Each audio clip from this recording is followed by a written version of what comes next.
will also be simultaneously referred to Transportation Committee for further discussion. February 1st, the first Friday of the month, your Los Angeles City Council held its meeting in the San Fernando Valley at the Van Nuys City Hall. Item number 9 on the agenda was a communication from the Department of Animal Services and Richard Alarcon to draft an ordinance mandating the spaying and neutering of cats and dogs by the age of 4 months, with certain exceptions. The council chamber was at capacity, with members of the public wishing to be heard on the matter. Here's but a small example of those speaking. Council members, I think that it is obvious to all of us that mandatory spay-neuter is a necessity. For decades, I closed Every Price is Right, urging viewers to help control the pet population, have your pets spayed or neutered.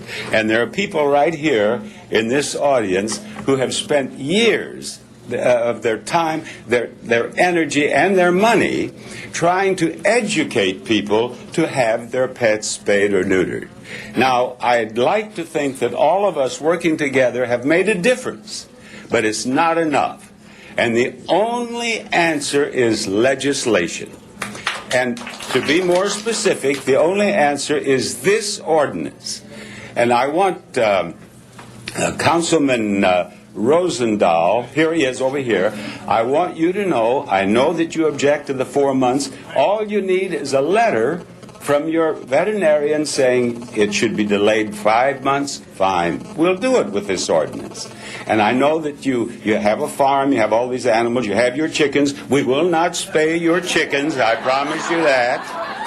We want to get along with you. And the same is true of anyone in this audience. With a letter from your veterinarian, you can delay the surgery. But it's good to have it done at 4 months because they breed so young that something can happen before it's done at 5 months or 6 months. I won't take any more of your time, but let's pass this ordinance. Good morning. Good morning, council members. My name is Meg Pryor, and I'd just like to say how important this decision is. Unfortunately, for some reason, this ordinance is being rushed. It's on a fast track. I do not support mandatory spay or neuter. I believe there is a choice. This is a right that is being taken away from us. Council member Cardenas mentioned our rights, and as an individual, we have rights. And that is not a right. It is a determination that each owner, pet owner, needs to be able to make as a homeowner, as a pet owner.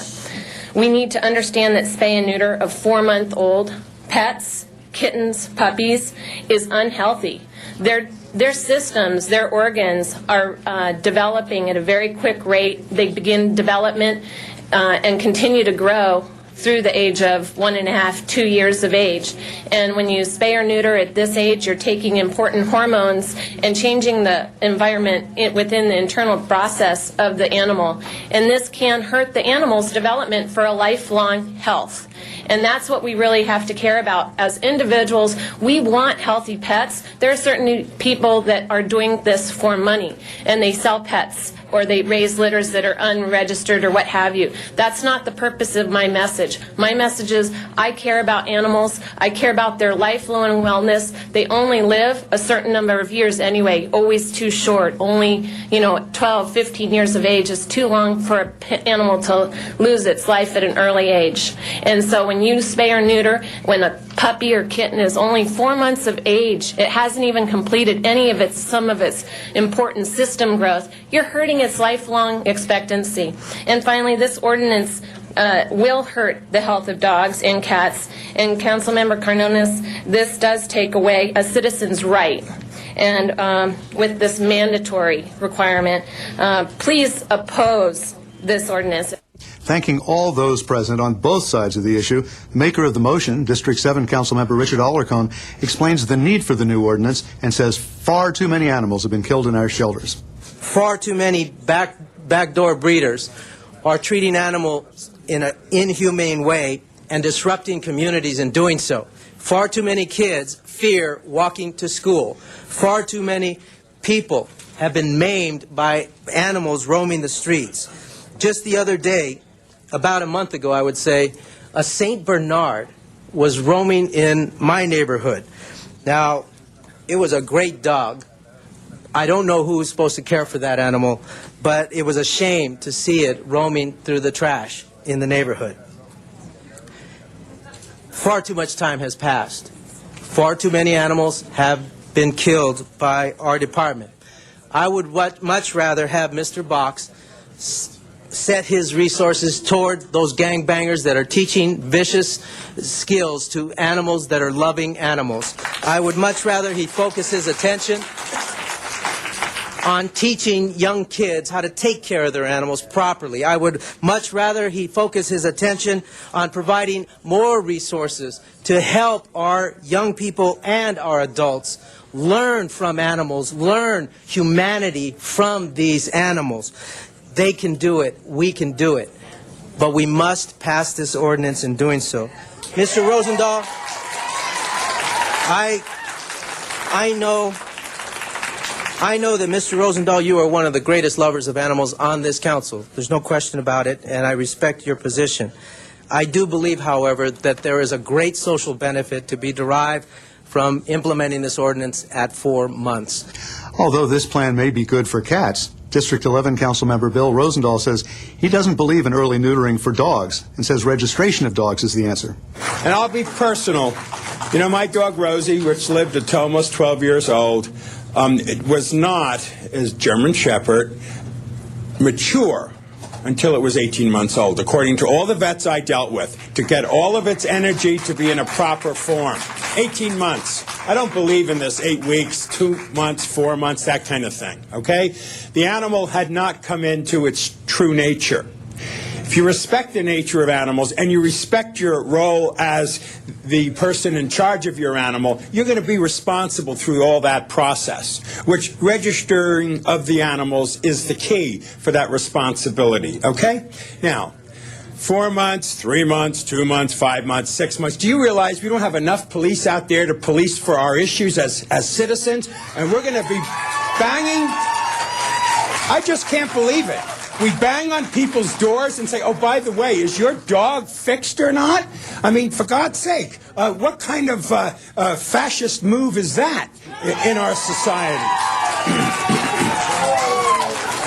And frankly, I say to all my friends, and many of you are my personal friends over the years, you know, I love animals and I believe in responsible animal owners. I believe that we should not have any unwanted pregnancies of any kind of animal out there on the street. I don't like putting them in shelters and killing them. I think it's all bad, that kind of stuff. But we need to get more people responsible by getting them within the map of registrations of the animals, okay? Then we can go from there. And I would much rather have a panel of experts who talk about not what you skewed up with all of that, which I think was totally inappropriate. It was not a fair dialogue.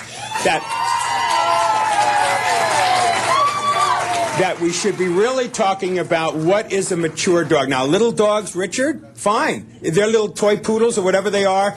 They might mature earlier. Chihuahuas, I think you said. What are they? Your dogs. Chihuahuas, okay. They're a little dog. They mature quicker than a bigger dog does. And maybe it makes sense. Little dogs. So anyhow, in concluding, I am voting against this. As amended, if we can open the roll on this item, close the roll, and tabulate the vote. 10 ayes, 1 no. That is approved. And joining us now by phone is District 6 Councilmember Tony Cardenas. Councilman, welcome to Council Week in Review. Pleasure to be with you. One of the arguments in favor of the ordinance was that it would help Los Angeles achieve the no-kill policy. Exactly what do you mean by a no-kill policy? Well, a no-kill policy means that we do not have to euthanize dogs and cats who are stray. We pick them up, and nobody wants to adopt them. And the problem is this. Dogs and cats can produce so quickly and so often that a pair of dogs or a pair of cats within just a few years can have thousands of offspring going down a few generations. So the point is, when that happens, we have to euthanize tens of thousands of animals every year. So if we're going to get to a no-kill policy, we got to make sure that we curtail the number of animals being born. And the most humane way to do that is to have a spay and neuter program that's available to everyone and that people are going to pay attention to and they're going to participate in. Tens of thousands per year, so we're euthanizing what, dozens upon dozens every single day in Los Angeles? Oh, yeah, exactly. Tens and tens of animals on an average day are getting killed by being euthanized because nobody wants to adopt them. We don't have the space for them, and then we have to euthanize them. So that's been a big problem. It's something that I think every Angelino would like to stop, and the only way we're going to do that is to stop the animals from being born. And the most humane way to do that is to make sure that the citizens, the human beings who own these animals, stop letting them have, litters. And when they do that, we'll stop doing that. We'll save millions of dollars every year, and we'll be able to use our good tax dollars for other things other than killing animals because we have way too many, in the tens of thousands. Well, certainly you've heard the counter-argument that 4 months is way too young if you're going to do spaying and neutering at all. Well, I appreciate the fact that people have their opinions, but we actually have had testimony upon testimony of experts, researchers, veterinarians who have said and made it very clear that 4 months is just fine. They've been doing it for decades now. The research is there. It supports it. It's safe. People love their animals. Their animals have lived a long, long time after having been spayed and neutered at that age. And I know personally our dog Coco, she got neutered, and, so proof's in the pudding and the research there. It's safe. I think there's already a state law on the subject in place. Isn't there also one for the county? Why does Los Angeles City need a law? Well, there is one for the county. They're moving legislation for a spay and neutering similar to what we're doing here in the city of Los Angeles, statewide. But that has not passed. It's bogged down in the legislature. So rather than wait and have to kill more animals, what we're doing is we're taking matters into our own hands and making sure that people are going to follow the law, and they're going to make it safer for people, for animals. Stray animals is also, apart from having to euthanize so many, it's also a safety factor. When you have some communities where pit bulls are running around and other dogs and they're stray, you have accidents.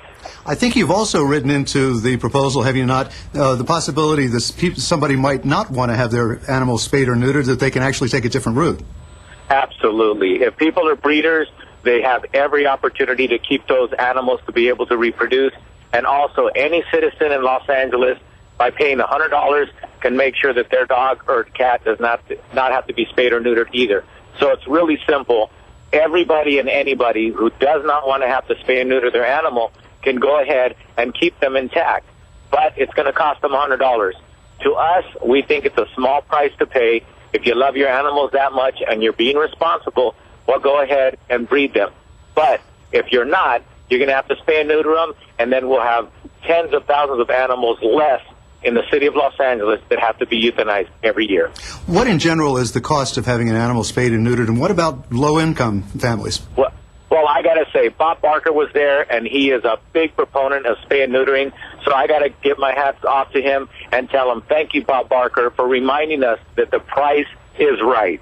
It only costs $60 to $80 to get a cat or dog spayed or neutered here in Los Angeles, but the city of Los Angeles gives out as many as 20,000 vouchers to take $30 off of that price.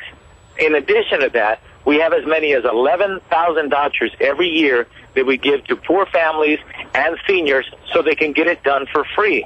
We also support a lot of not-for-profits that actually have mobile vans that go around the city and will show up in your community and allow you to spay or neuter your dog or cat for free. So the price is right, and it's priceless to be able to stop having to euthanize our animals in our shelters. So to me, it's the right thing to do, and it's the right time to do it. We shouldn't wait any longer. We can't wait for the state to do it. I hope they're successful. But here in Los Angeles, we've done it. We're going to move forward with it. And I think in the long run, people are going to be very happy, and the city's going to be safer, and we're going to be able to feel better about where our tax dollars are going. And finally, if my arithmetic is right, even without the voucher, you would save that amount of money that you would spend on spaying and neutering in just the first year on license fees. Oh, absolutely. You're absolutely right. No matter how you slice this motion, when we get it going, people are going to realize the cost savings and us to be able to put more money into better programs, more proactive programs. It's a tough budget year, and I think this is one issue that we can take to the bank, knowing that we've done the right thing for the taxpayers, we've done the right things for the animals in Los Angeles, and we're also teaching communities how to do it better. Hopefully other cities and counties will follow suit. District 6 Councilman Tony Cardenas, thanks for joining us on Council Week in Review. Thank you. Always a pleasure. Even though the vote was 10-1, to pass an ordinance on the first reading requires 12 aye votes. So, the item will return to council in a week where 8 ayes will be able to put the mandatory spaying and neutering ordinance into law. You can listen to city council meetings as well as committee and commission meetings on the telephone by using the city's council phone system. In the downtown area, dial 213-621-CITY. In West LA, dial 310-471-CITY. For the San Pedro area, dial 310-547-CITY. And in the San Fernando Valley, dial 818-904-9450. Just follow the recorded instructions for the meetings you want to hear. And we invite you to address the Los Angeles City Council on any item on the council agenda, as well as during public comment. You may come downtown to City Hall or go to the Van Nuys City Hall and participate via video teleconferencing. And remember, you can watch all Los Angeles City Council meetings live in their entirety on Tuesdays, Wednesdays, and Fridays beginning at 10 a.m. On Sundays, you can watch the replay of all the week's meetings, also beginning at 10 a.m. Council Week in Review can be seen Monday through Friday at 9:30 a.m. and 6:30 p.m. On Saturday and Sunday at 9:30 a.m. Well, that concludes our program for the week ending February 1st, 2008. On behalf of Stephen Sanchez and everyone here at Channel 35, I'm Jack Popejoy. Thank you for watching, and please join us for the next Council Week in Review.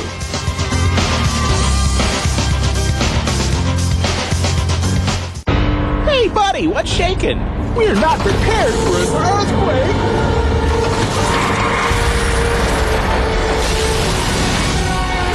I love the rain.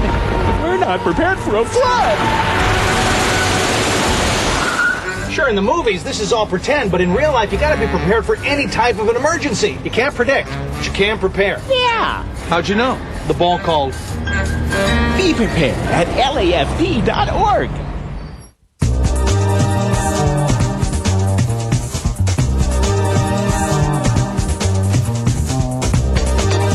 LA City View Channel 35. Your city, your channel.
Good morning. This is Friday, February 8th. Welcome to the Los Angeles City Council chambers. We meet Tuesday, Wednesdays, and Fridays. The first Tuesday of the month, we are in the Van Nuys City Hall. Friday is a day in which we are able to make presentations for individuals, organizations, and events that are happening in the city of Los Angeles. Thank you, Council Members Labange, Perry, Rosendahl, Weiss, Wesson, and Zine. We would ask that Council Members Hahn, Huizar, Parks, Reyes, and Smith, and Mr. Reyes has arrived. Thank you. Make their way down to the council chambers. As mentioned, as soon as we do have a quorum, we will be going through the agenda. And I'd like to present Ms. Jan Perry from the Great Ninth District, an Assistant Pro Tem, to make our first presentation. Chair, and I wanted to recognize this unique individual standing next to me. His name is Philip Dane, because he's done something really interesting here in downtown Los Angeles on January the 20th. He opened the brand new South Park Flea Market, making a parking lot at 8th and Grand into a weekly open-air bazaar. Now, that might not sound like a lot to some of you who are in areas of the city where you have, nice markets and lots of fun things to do, but we're rebuilding this part of the city one block at a time. Mr. Dane is from New York City originally and founded the Fairfax Flea Market in 1991. And I think that this new South Park Flea Market is going to be a draw, not only from the local community, but surrounding areas in South LA, East LA, people who are not accustomed to having that sort of amenity brought into their community. And he's done well. He had a grand opening, and residents and business owners alike have come down to participate and praise his effort. He said, and I quote, "It's exciting to be part of a business that everyone has embraced, and the support is overwhelming." So he plans to continue. The numbers of vendors are growing, and we'll be introducing a farmers market section too. So I just wanted to say thank you to him publicly for making our city a more fun place to live and a more diverse place to live and to shop and to serve the residents even better. And I encourage everyone to come down this Sunday from 9 a.m. to 4 p.m. and share in this community event. And again, the location is at 8th and Grand. So Philip Dane, thank you very much. And I am going to give him this lovely resolution in the back and just give him a quick pitch. Thank you. I don't know what to say. That was my one quote. So say come shop. Just come down and shop. I know you have a busy schedule, so I really appreciate this. And just come down and visit. It's a lot of fun for the neighborhood. Thank you. Thank you very much. Thanks. Thank you very much, Ms. Perry. I'd now like to recognize Councilmember Herb Wesson for our next presentation.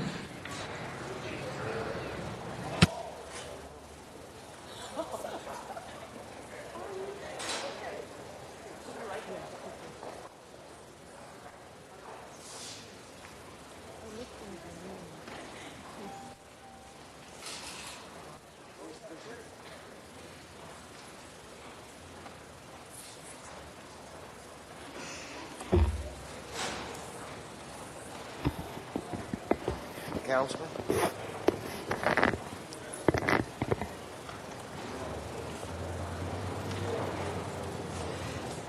Thank you, Madam President and members. I'm stalling a little bit right now. I don't have to stall. I would like to ask the Supervisor Burke and her family to join me. Jan Perry. I'm joined by my former boss and the former great councilman from the 10th District, Nate Holden.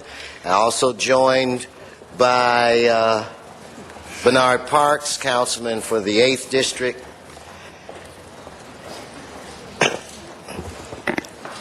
I don't know where there's Mr. Labange. I want to tell you this story.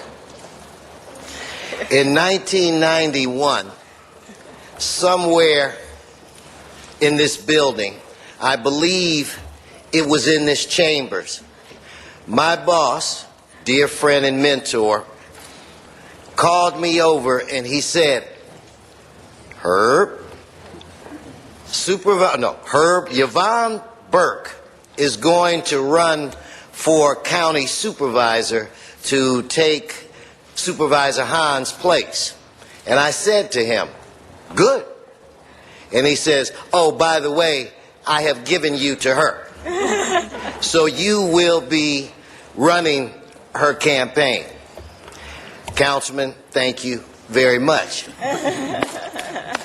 I really didn't know Yvonne Burke at that time, and we had to get together to put some campaign papers together or something, and she said that she was hungry.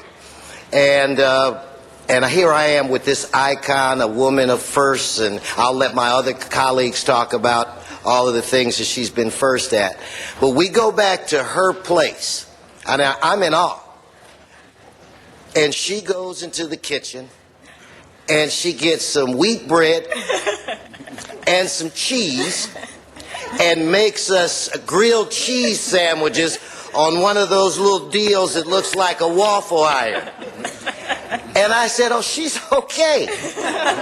She's a regular person, but I still didn't know her that well. And there was a person who was helping in the campaign before I became the day-to-day operations guy, and we were planning her grand opening. And he was saying, well, this is Yvonne Burke. You will never meet a classier individual than her. So Herb, this usual fare that you have at campaign headquarters and what you and Nate Holden used to do is not acceptable here. We're going to have little quiches. We're going to have sandwiches with the crust cut off. And we're going to have pasta. And we're going to have gourmet coffee. And Yvonne Burke walked past and said, what? This is a campaign. We're going to have hot dogs and popcorn.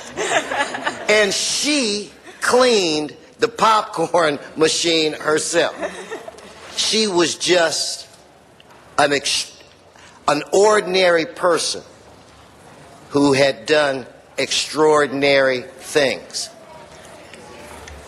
As the campaign went by, we became very, very close. And I will tell everybody that Councilman Holden gave me my start, but it was Supervisor Burke that shattered this ceiling that I had, you know, kind of holding me back. She was the type of person that would make me think, not just say, do this, do that. We thought this thing out, and at the end of the day, we were successful, and at the end of the day, I found out, Herb, you're smarter than you look. You can do stuff. And I was talking to my wife the other day, and she said, do you think you would have been elected if you did not work for Supervisor Burke? And I told her, I said, I really think that I would have been elected. But I do not believe that I would have been prepared the way that I was prepared. I do not believe that I would have felt that anything was possible. And I do not, without her help, there's no way that I would have become the 65th Speaker of the California State Assembly. But for me, it's not about the great things that she did and I helped her with. It's about the way that she included me as an adopted member of the family. It's about the private times and the private moments that we spent together. It's about being able to come home and say, or go to work and say to your boss, well, you know, I just adopted a dog and I can't house train this dog. And she says, all you have to do is tell the dog what you want to do or what you want the dog to do. And I said, what do you mean? She says, what I do with my dogs. And she'll say, Boo, go tee-tee.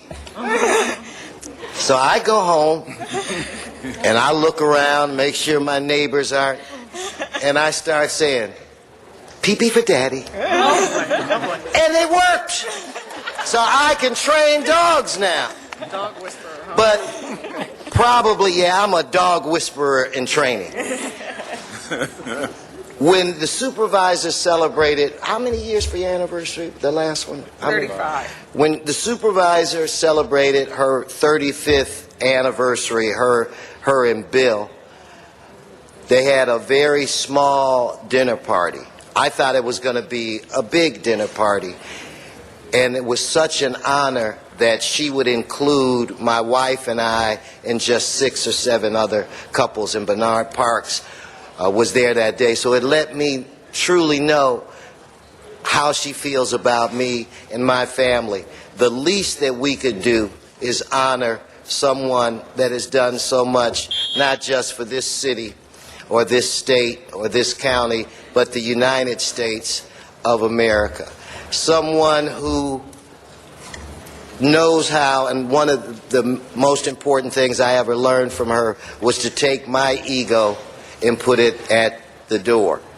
That I would not be a press-chasing elected officials. Some of us know elected officials who are that way. I'm not naming any name. But that the important thing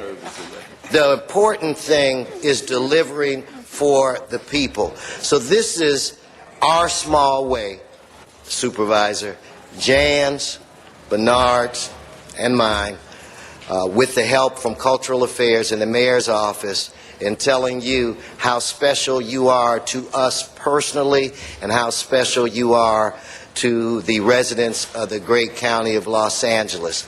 With that said, I'd like to ask my dear friend and colleague from the 9th District, Jan Perry, to come forward and say a few words.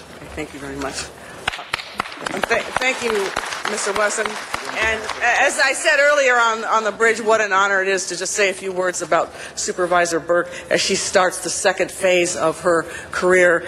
Supervisor Burke, when we were at Phillips Temple, I think last month, naming the square, and there were a number of folks, senior citizens on the sidewalk in chairs, and I don't know how much you realize how happy they were when your car came up. They were, and the pastor said to me, they absolutely love you. You are their daughter. And as you spoke to every single one of the seniors who was waiting there, their faces lit up one by one by one. And that is the impact that Supervisor Burke has had on the people that she has represented. I just spoke very quickly on the bridge about when I was a teenager. We had a subscription to Ebony magazine, and I remember the cover of the supervisor with her then newborn daughter on the cover. And I said to my mother, who is that lady? You know, she was a congresswoman, and you know, we had never heard of such things. A woman who's a congresswoman and elected at high office, and she actually is having a baby while she's working too. You know, I mean, back then it was supposed to be, once you have the baby, you know, your objective was to have your husband make enough money to stay home.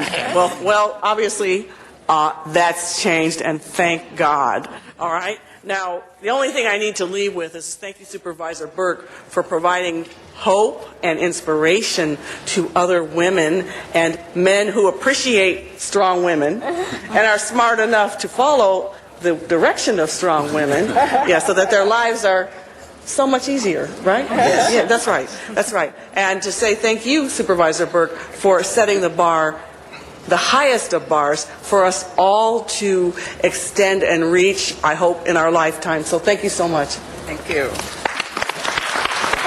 Thank you. And before I bring Councilman Parks up, I do want to say that Jan is right. One of the things I learned from Supervisor Burke is, as you move up the ladder of success, that you need to turn around and get someone else and pull them up with you. And for those of you that don't know, I'll just name a few. Marguerite Archie Hudson worked for Supervisor Yvonne Burke. She went on to become a community college trustee and a member of the California State Assembly. Elihu Harris worked for her when she was in Congress, and Elihu Harris became a state assembly person and the mayor of Oakland. Carl Washington worked for her. Carl Washington went on to become an assemblyman for the great state of California. Mike Davis was her senior deputy for years. Mike Davis went on to become an assembly member in the California State Assembly. And of course, there's moi, and that's just to name a few. So this is a person. Supervisor of Sacramento under our insurance. Yes. Don't forget. What was his name? Carla, you know, please. I'm having a senior moment. But It's a he was a pre-senior supervisor. moment. No, he worked for the Clinton administration, and then he went on to Sacramento, where he became a supervisor or something like that. But there are so many people. Angela Reddick, who is now worked in the supervisors campaign, who's now a member of the community college. She was an intern for Supervisor Burke. With that said, and everybody, please go to the bridge and look at this marvelous display. At this point, Councilmember Parks from the Great 8th District. Thank you, Herb. And I'm going to try not to have a senior moment. One thing I think that's important for those of us who grew up in Los Angeles, there were certain people that, whether you knew them or not, provided a great deal of leadership and being role models in communities. One of them you can think of is Tom Bradley, Yvonne Burke. In the police department where I grew up was Homer Broom, Jess Brewer. These are people that went beyond their professions to provide leadership for many who followed, and they touched the lives of people they didn't even know.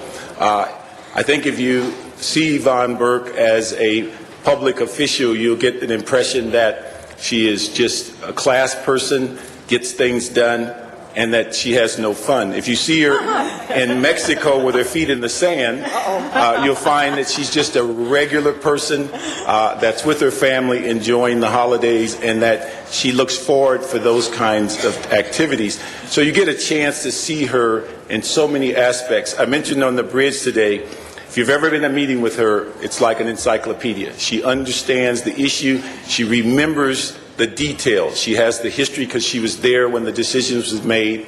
I've just been pleased to be able to be on SCAG when she served as president. I've been pleased to be at MTA in dealing with the issues when she's the president of Expo Line. And now she is basically ending her career as the chair of the Board of Supervisors. These are things that are no small undertaking, that she as an individual has transcended her profession, but also she's never forgotten how to assist people and provide that service. Whether you see her at the foster children's event she puts on, or what she favored the 8th District in helping us get a $100 million office building to provide services to over 30,000 people in the Vermont, Manchester area. Whatever she puts her hands on, it's clearly in behalf of the community. I think that what I appreciate most is that as we've been in this business of elected officials, we find that there's many special interest groups that people tug at you for their particular concerns. There's only been one special interest group for Yvonne Burke, and that's the community she serves. And I'm just pleased to be here to add my voice and congratulations for all of her accomplishments, all of her firsts, all of her ability to be a role model, and always having time to assist whoever needs assistance. Congratulations. Thank you very much. Thank you, Councilmember Parks. Thank you.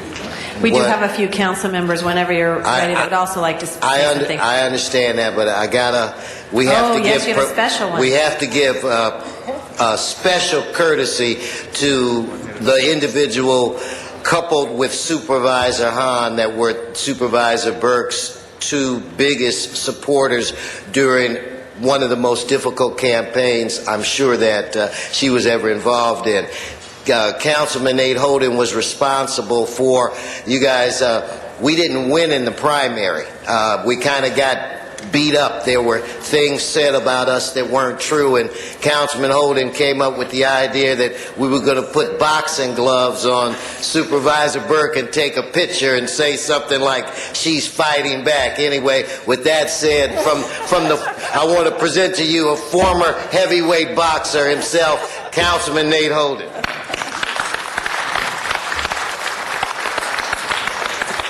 Thank you very much, Herb, and I want to thank you and the members of the City Council for doing something that's really noble today, and that's honoring Supervisor Yvonne Brathwaite Burke for a job well done over the years.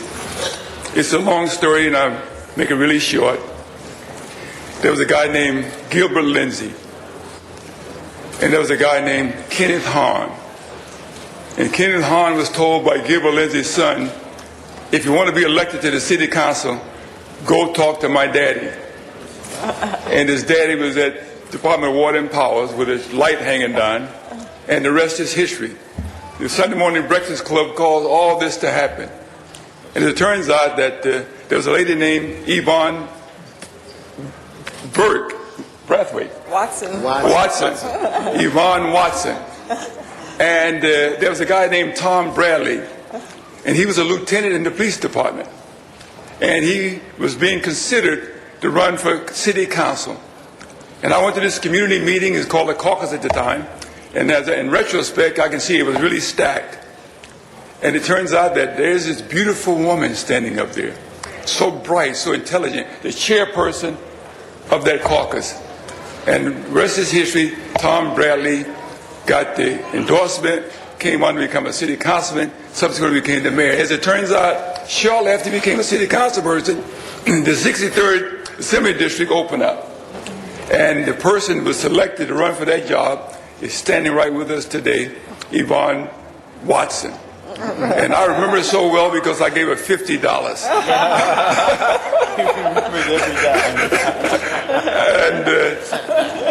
And of course, I went to the Senate and I went to the City Council. But before I got to the council, my dear friend who was throwing mail with me, his name was Burke, Bill Burke. He worked for Billy Mills, throwing mail with me at the post office. He got to know me and got to like me. So when the seat was about to open up, I get a phone call. He says, Nate, I want you to know that the city council seat is going to open up. Get ready. And so I got ready, and the rest is history again. And then when I had a talk with Supervisor Hahn, he says, Nate, we got to find somebody. So I returned the phone call, and the rest is history. A job well done by a great supervisor. As Herb said, it's a very tough race. Those races are always tough. But Ms. Burke, I'm sure, is going to look at some person to follow her, going to do very, very well. And I'm going to look at him too. But the fact of the matter is that we cannot thank her enough and her family for the sacrifice they've made. And Ms. Burke serving as a supervisor, as an assembly person, as a congressperson, and the list of great work goes on. I'm pleased to be here with you today to so honor her. Thank you.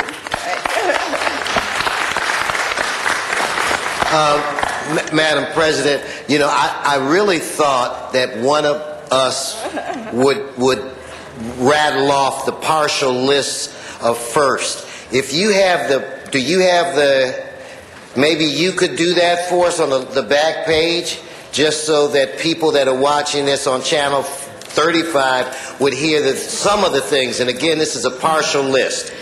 She, in 1953, was the first African-American woman admitted to the USC School of Law since 1927, when the very first African-American woman admitted, Helen Wheeler-Riddle, graduated from the school. In 1967, she was the first African-American woman elected to the California State Legislature. 1972, first African-American woman elected to the United States Congress from California. 1972, first African-American woman to serve as vice chair of the 1972 Democratic National Convention. 1973, the first member of Congress to give birth while in office. 1979, the first African-American and first woman to serve on the Los Angeles County Board of Supervisors, appointed to the 4th District seat. In 1980, the first woman to serve on the board of the Los Angeles Federal Reserve Bank. 1984, first African American and first woman vice chair of the 1984 Los Angeles U.S. Olympics Organizing Committee. And 1992, the first African American woman elected to the Board of Supervisors in the 2nd District. Deserves a big round of applause for those folks.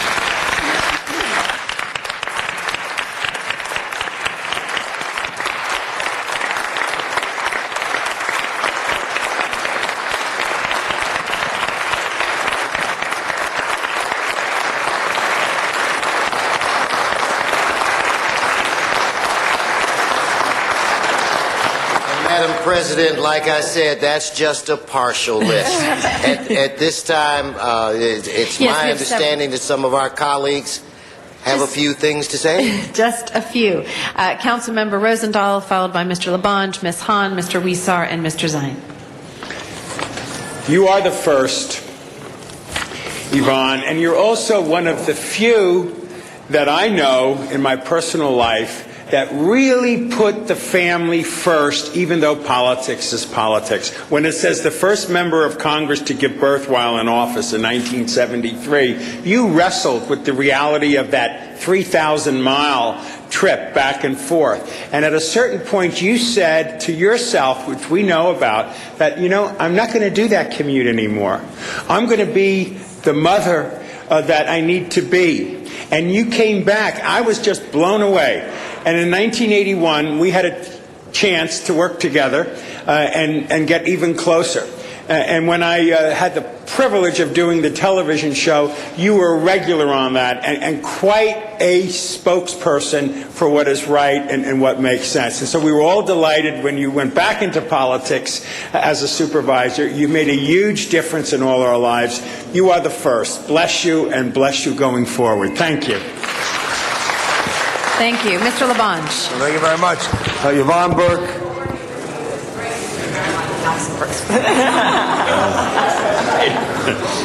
Thank you, Yvonne. I just want to personally thank you for all the kindness you showed me over the years as a staffer to the late, great John Ferraro and my other roles in City Hall, but also what you did as an elected official now in my district, our shared work on the MTA, because it was coaching by Yvonne, because she went a number of times to try to help get that subway out Wilshire, but it was coaching by Yvonne to help when we got the vote to begin the study, which got us to where we are today. But that's just one little thing. I saw you last night at that wonderful new museum on Wilshire Boulevard, and so much you've done for the county, which is so important. And I can see the faces of your staff that they're feeling sad that they're going to miss someone who was really inspirational. And to Herb for putting this all together, for the Bridge Gallery, all that is so important because you've been a very successful and standout and inspirational person for all of Los Angeles. So I thank you for all you do, and I'm treasured by your friendship. Thank you. Congratulations, and a very happy retirement. And make that other guy, I forget his first name, is it Bill or something? Make him work real hard for you. Make him do the marathon. You've been doing the marathon every day. Thank you. Ms. Hahn. Thank you. And I do want to encourage everyone who's watching this to go to the third floor bridge here in City Hall and take a walk along history. It is absolutely amazing to see Yvonne Burke with so many people who have really changed the course of history. And she was right there among them, side by side with people, making a difference, changing history, being those first, breaking those barriers, both racial barriers, gender barriers.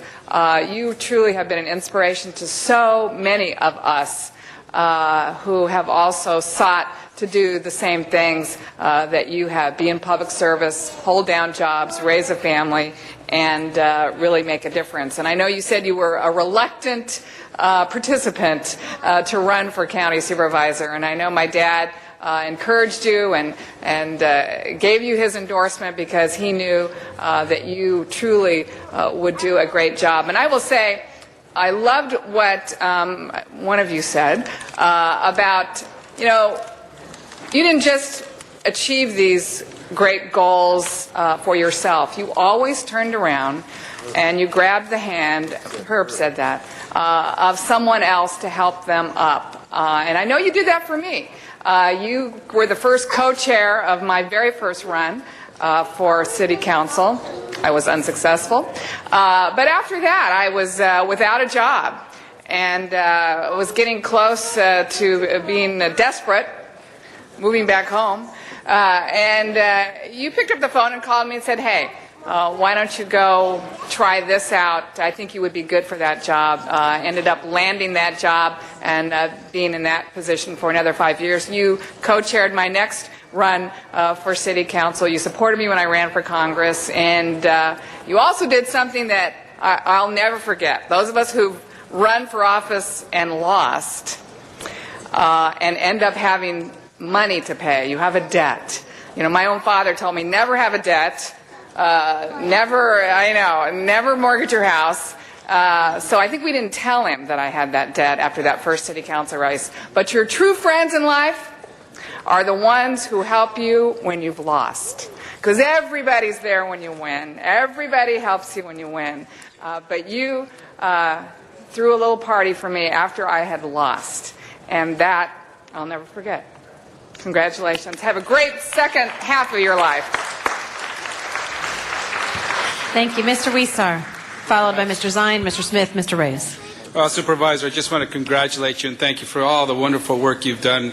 When I was on the school board, you were a great supporter of our construction program and worked diligently with us to assure that these kids have a school to go to, and I want to thank you for that. And now as a council member, I've worked with you on the trans fat issue to ensure that we lessen the amounts of trans fats that people are intaking and to live healthier lives. And through all my experiences in working with you, I've found that you are one who truly cares about the community, is in it for the right reasons, and I just want to thank you for that, congratulate you, and we're sorely going to miss you, but I know we'll be seeing you around. I know the young council members here as your friends continue to need your advice and support, so we look forward to talking to you even more. Congratulations. Thank you. Mr. Zine. Thank you, Madam President. Supervisor, we've worked together on the SCAG, Southern California Association of Governments. You were the chair last year of that regional, and all the meetings that you conducted, in addition to all the other activities you're involved in, your leadership. You're the first in many, many activities, but you've done it with class, you've done it with grace, you've done it in such a respectful manner. And it's been a real pleasure working with you for the years. And I look at the resume. You don't look as old as all the accomplishments that you've made in all those years. With all the activities you've been involved in, you've done such a smooth activity in the political arena and the family activity. I just want to acknowledge that. Wish you well in retirement. We're going to miss you at the Southern California Association of Governments. You've been a strong supporter, a strong member. I know Mr. Parks, Mr. Smith, and I regularly attend those meetings. And your departure from politics is going to be a big gap in the political leadership of this wonderful city. So I wish you and your family well, and God bless you, and many, many happy years of continued progress and into the retirement years. They call the golden years. Many happy golden years. Thank you. Thank you. Mr. Smith. Thank you, Madam President, and I certainly concur with the comments of my colleague, Mr. Zine.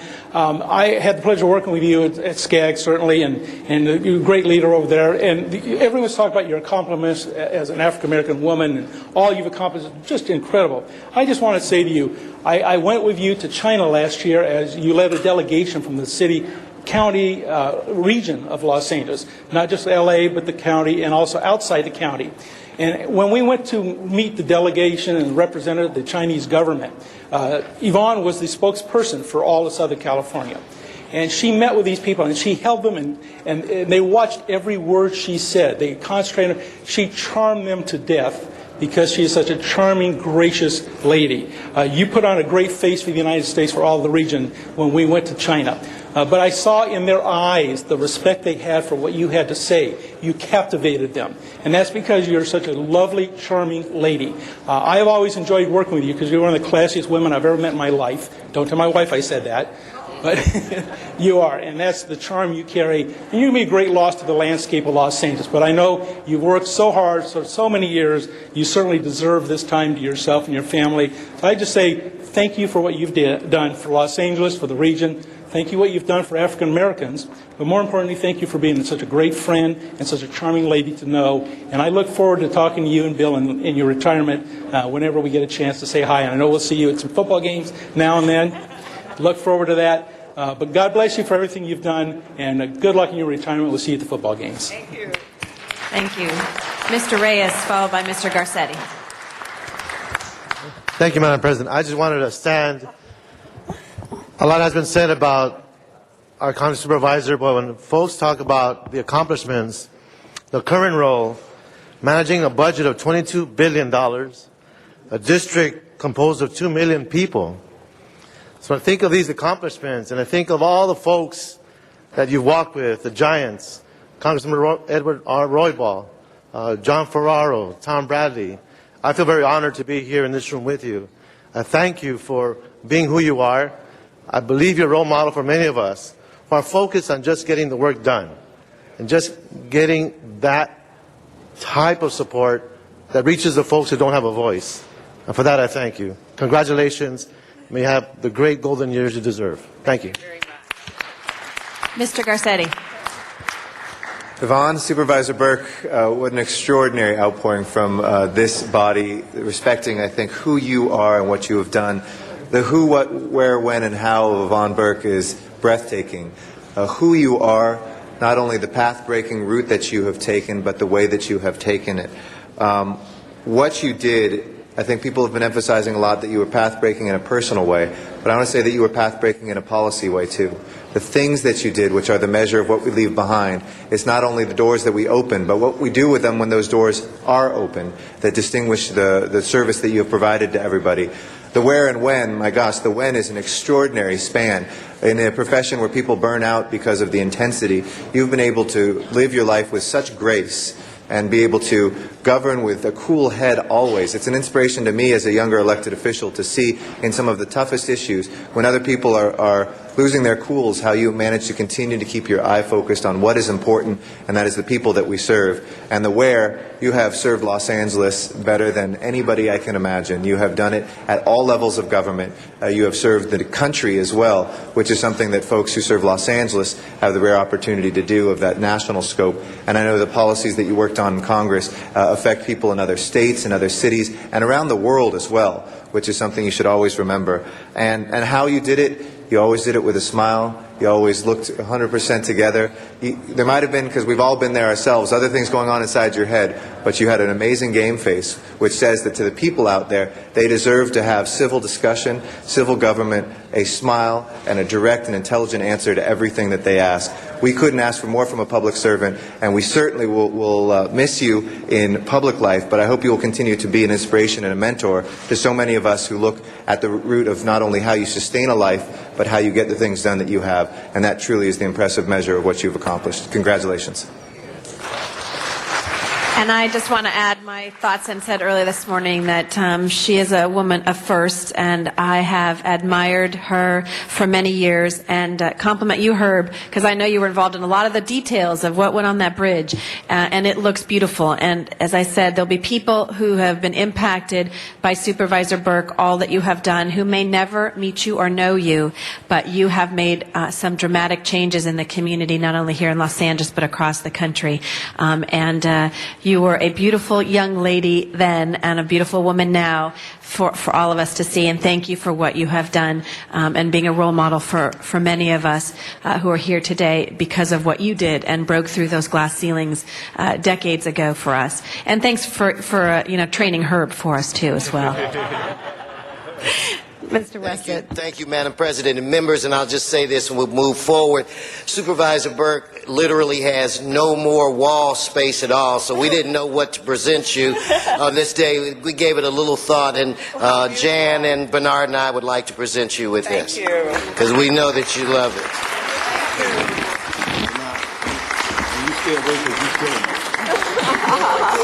Thank you so much. These are gorgeous. Everyone knows that my favorite flower is orchids. Ladies and gentlemen, Supervisor Yvonne Burke. That's gorgeous.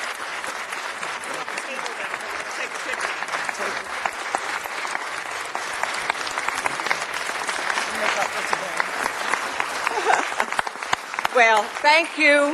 Thank you. Thank you. And I want to say how really honored I am by the fact that the city of Los Angeles would honor me in this way. I am a daughter of Los Angeles. I was born on Washington Boulevard, some 20 blocks away, a little bit more than a mile away from City Hall. Grew up there and then had an opportunity to go to the public schools of Los Angeles. And then, of course, to Cal and then to UCLA, and ultimately I did go to USC Law School. So I've been part of this city, and it makes such a difference to me, the relationships that I have had. I have to go back with many of the mayors, but with Tom Bradley, who made such a difference in terms of inspiring me to move forward. And what he did for this city, I always hoped that, first of all, I was really glad that I could be a part of that campaign to bring him to the city of Los Angeles as a council person and as a mayor. But I also appreciated so much the kind of goals he gave to all of us who came along during that civil rights movement. And of course, if you go down that bridge, you'll see that I'm a product of the civil rights movement. I'm one of those people who, I think they took out the picture of me, my big afro, but it's there, okay. Yes, I was part of that. I was part of the 60s and part of working with Dr. King, working with Caesar, and working to try to make things better. So, you know, I'm one of those people that decided to run for office in the midst of all of that, deciding that maybe in government you might be just as effective in changing things as you could be as a civil rights lawyer, as a person who was an advocate. So it has been really very important to me that I have these kind of relationships with the city of Los Angeles, with the state, had a marvelous relationship with my colleagues in the Congress, and continue to have that. What can I say? Everyone's pointed out everything that happened along the way in terms of my career. I'd like to say to you, Janice, I deeply appreciate your dad and his support of me, encouragement of me. It's true, it was a tough decision for me to run for supervisor. At the time, I was a partner in a major law firm. And you know, it's hard sometimes, but we have to make those choices, and each one of you has made that choice. Government service. And I say to everyone, government service or community service makes a difference not only in those you serve, but it makes a difference in yourself. It gives you a sense of accomplishment. And, you know, it's not easy. It is usually the hardest thing you'll ever do. It's a lot easier to work on a job where, you know, if you want, you can quit. But government service, community service, you take all the slings and arrows, not always a lot of rewards, but the important thing is you have the satisfaction of doing something to change your community, your state, your government, and in many instances, the future for a whole group of young people. I want to say that I have been very, very fortunate. I was fortunate that my husband was always supportive. Today he's at Coastal Commission, so he could join me here. He's been there with all those people and all of those issues he's facing at Coastal. But I was very pleased that I was able to have with me my stepdaughter, Christine, and Autumn, who is our daughter, and they have been supportive. You know, I realize that it's not always easy for your family. It's not always easy because, you know, I know anything my husband tries to do, the first thing they say is that she's the husband of Supervisor Burke, or he's the husband of former Congresswoman Burke. But, you know, so it's not always that easy for them. But they have been supportive for me and have been always behind me. And I appreciate that so much. And also, I have to say, he's not here, but can you imagine, Bill Burke is not exactly the most conciliatory person that we all know, but you know, he's managed to stay out of my business, you know. He doesn't get involved in it. I also have to say how much I appreciate my staff, and they are here. I want to thank them for all the hard work and their support. Stand up.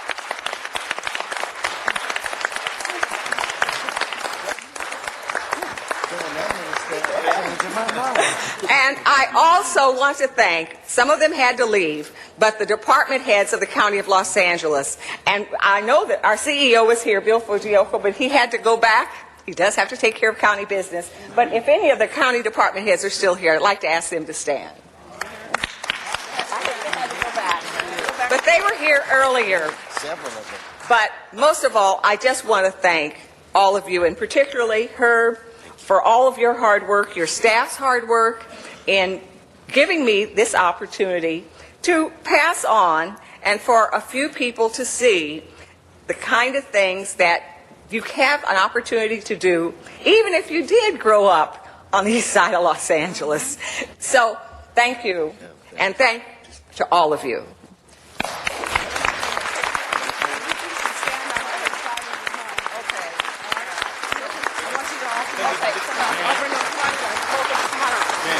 We're going to do a photo. You stand on either side of me. Okay. They're trying to decide who sits on what side. Okay. Looks like we're going to do a picture of the council members and Ms. Burke.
Mr. LaBonge, would you like to make your introduction before we go through the council agenda, please?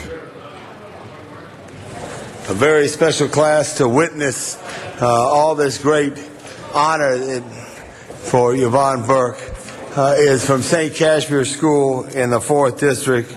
I'd like to call on those students to rise there and all those young people there and thank them for coming down to City Hall. Please rise. And a special love there for Matthew Jordan right there, whose daddy I went to elementary school with and whose auntie is one of the leaders in the 4th District. St. Cashmere School, big hand there, and their teacher. Thank you, Mr. LaBonge. Madam Clerk, please call the roll. Alarcon, Cardenas, Gruhl, Hahn, Weezer, LaBonge, Parks, Perry, Reyes, Rosendahl, Smith, Weiss, Wesson, Zine, Garcetti, 13 members present and a quorum, Madam President. Thank you. First order of business, I know we're going to, public comment will be after the presentations, but first order of business. Approval of the February 5th minutes. Yes, Mr. Smith moves, Mr. Weiss seconds. Next is commendatory resolutions for approval. Those will be approved. Madam President, there are requests to continue item number 31 to February 12th, and item 32 to February 13th. Without objection, those will be continued.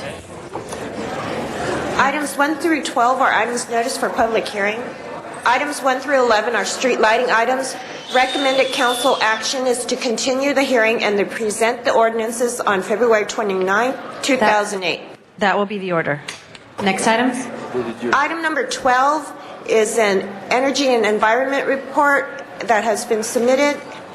Thank you. Then we will move that item. Madam Clerk, please open the roll, close the roll, tabulate the votes. 13 ayes. Thank you. Next items. Next are items number 13 through 40, with exceptions to item 31 and 32. Those are items for which public hearings have been held. Yes. Any specials, colleagues? I know Mr. Weezer has asked that item number 40 be called special. Any other specials, colleagues? Going once? Twice? Any specials? If not, Madam Clerk, please open the roll, close the roll, tabulate the votes. 13 ayes. Thank you. Next items? Next are items number 41 through 51, and those are items which public hearings have not been held. 10 votes are required for consideration.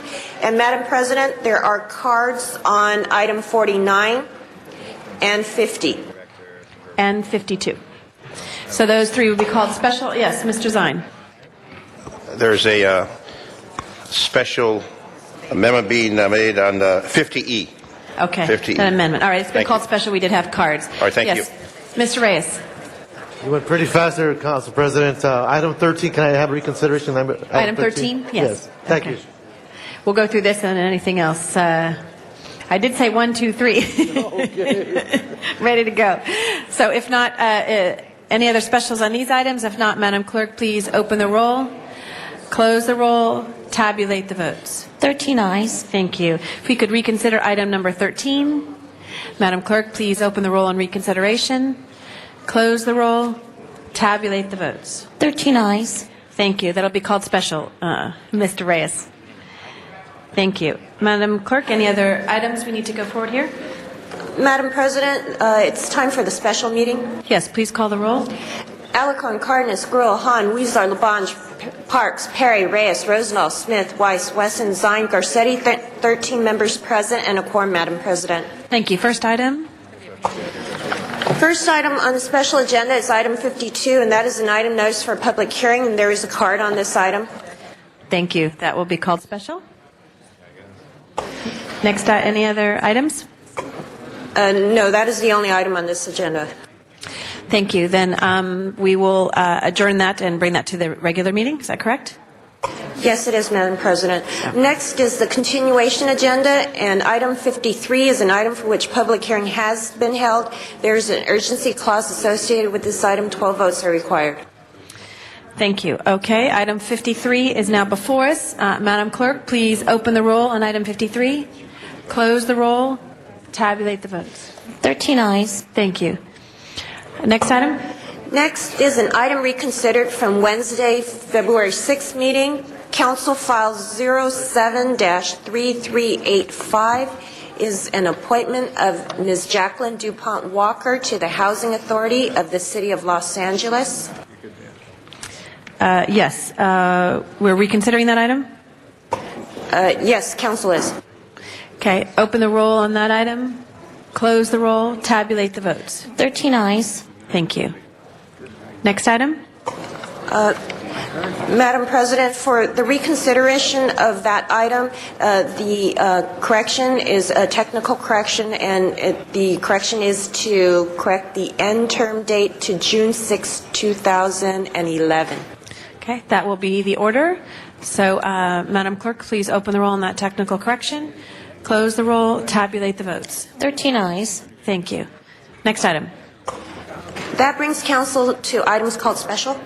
Okay, at this time I'd like to acknowledge Ms. Hahn for our next presentation.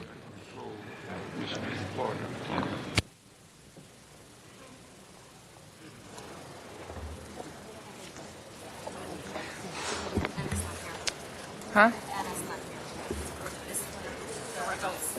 Oh. Thank you. And today, this is very exciting.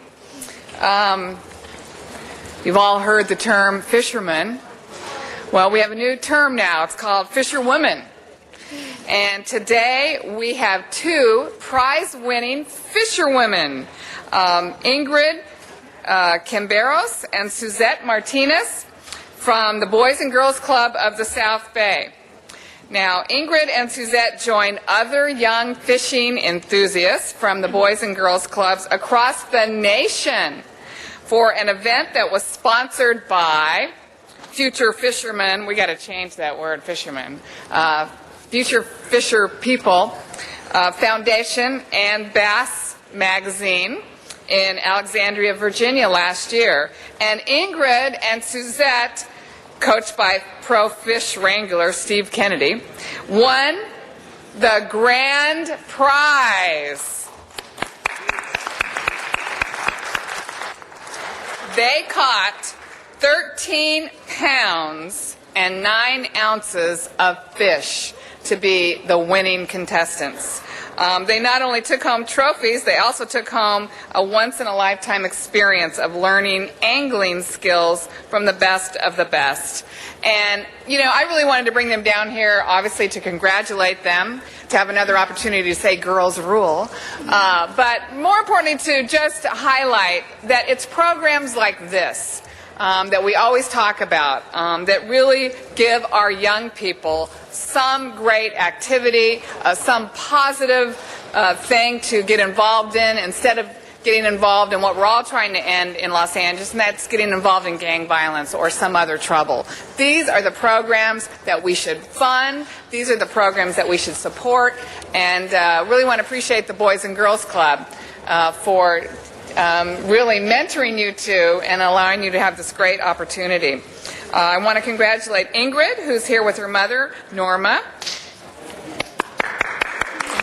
Mom, Norma, and who works at the Boys and Girls Club, and Suzette with these certificates. And then I'm going to have Kevin Collins from the Boys and Girls Club to say a few words. But I am so pleased. I don't think I've ever honored 2 winning Fisher girls in my life. So this is great. Suzette, congratulations for being the winning Fisherwoman. And Ingrid, congratulations. I'm very proud of you. Very few people have this honor, so congratulations.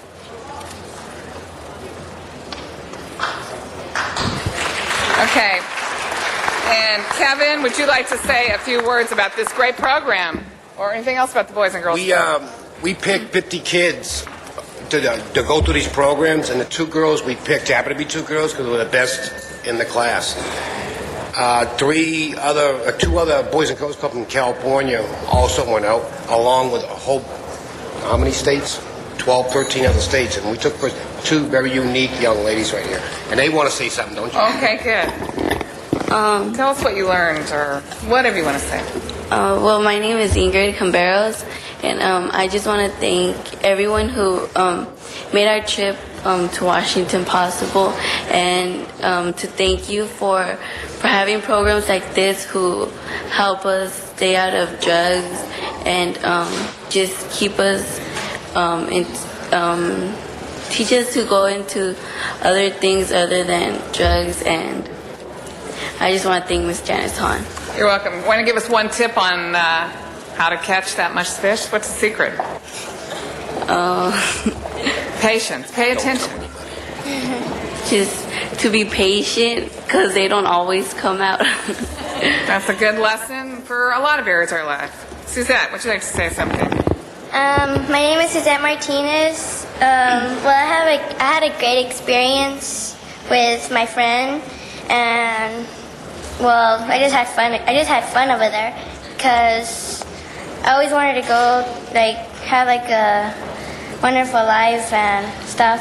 So that was like a great experience. That's all I can say. Any tips on catching fish?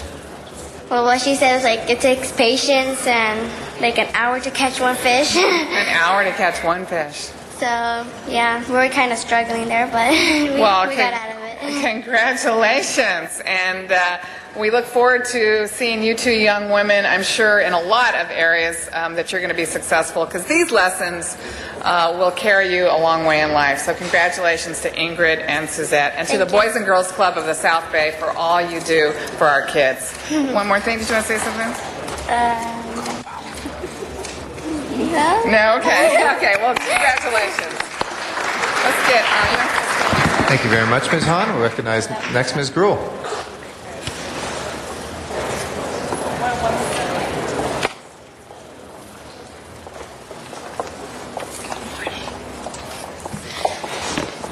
Thank you very much, Mr. President. As you can see, we're all wearing red, and last Friday, I know Ms. Hahn talked about it as well in the City Council chambers.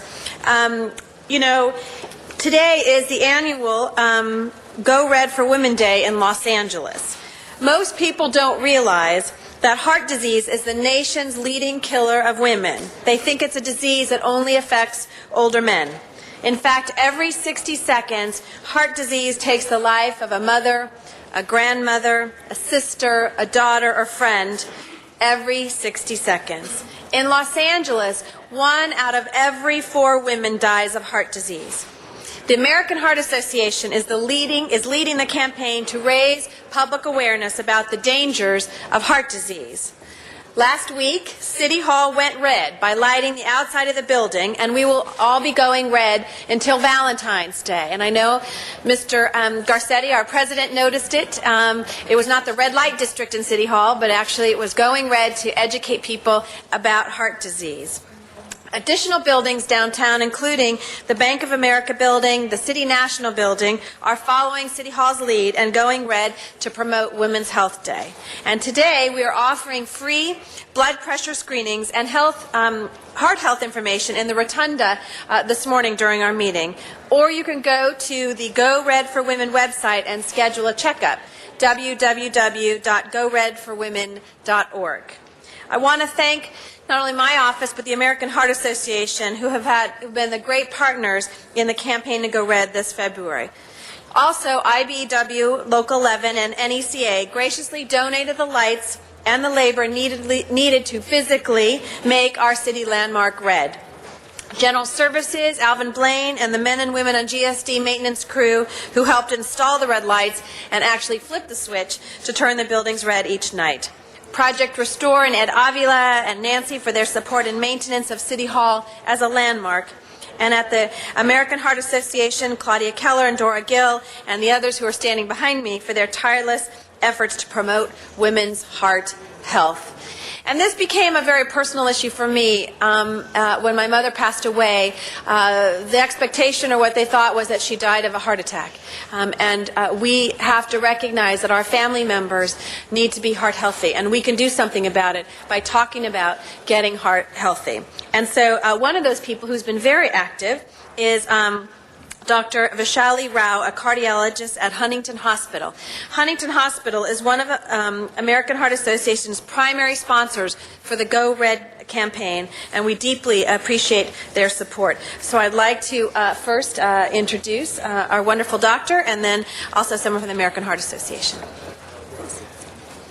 Thank you. My name is Vaishali Rao. I'm the chairperson of the cardiology department at Huntington Hospital in Pasadena, California. Special thanks to Council Member Gruhl and to the American Heart Association for providing Huntington Hospital the opportunity today to speak with all of you. Huntington Hospital is a proud sponsor of the American Heart Association's Go Red for Women movement in Los Angeles. We know that heart disease is the #1 killer of women in Los Angeles, but we also know that it does not have to be.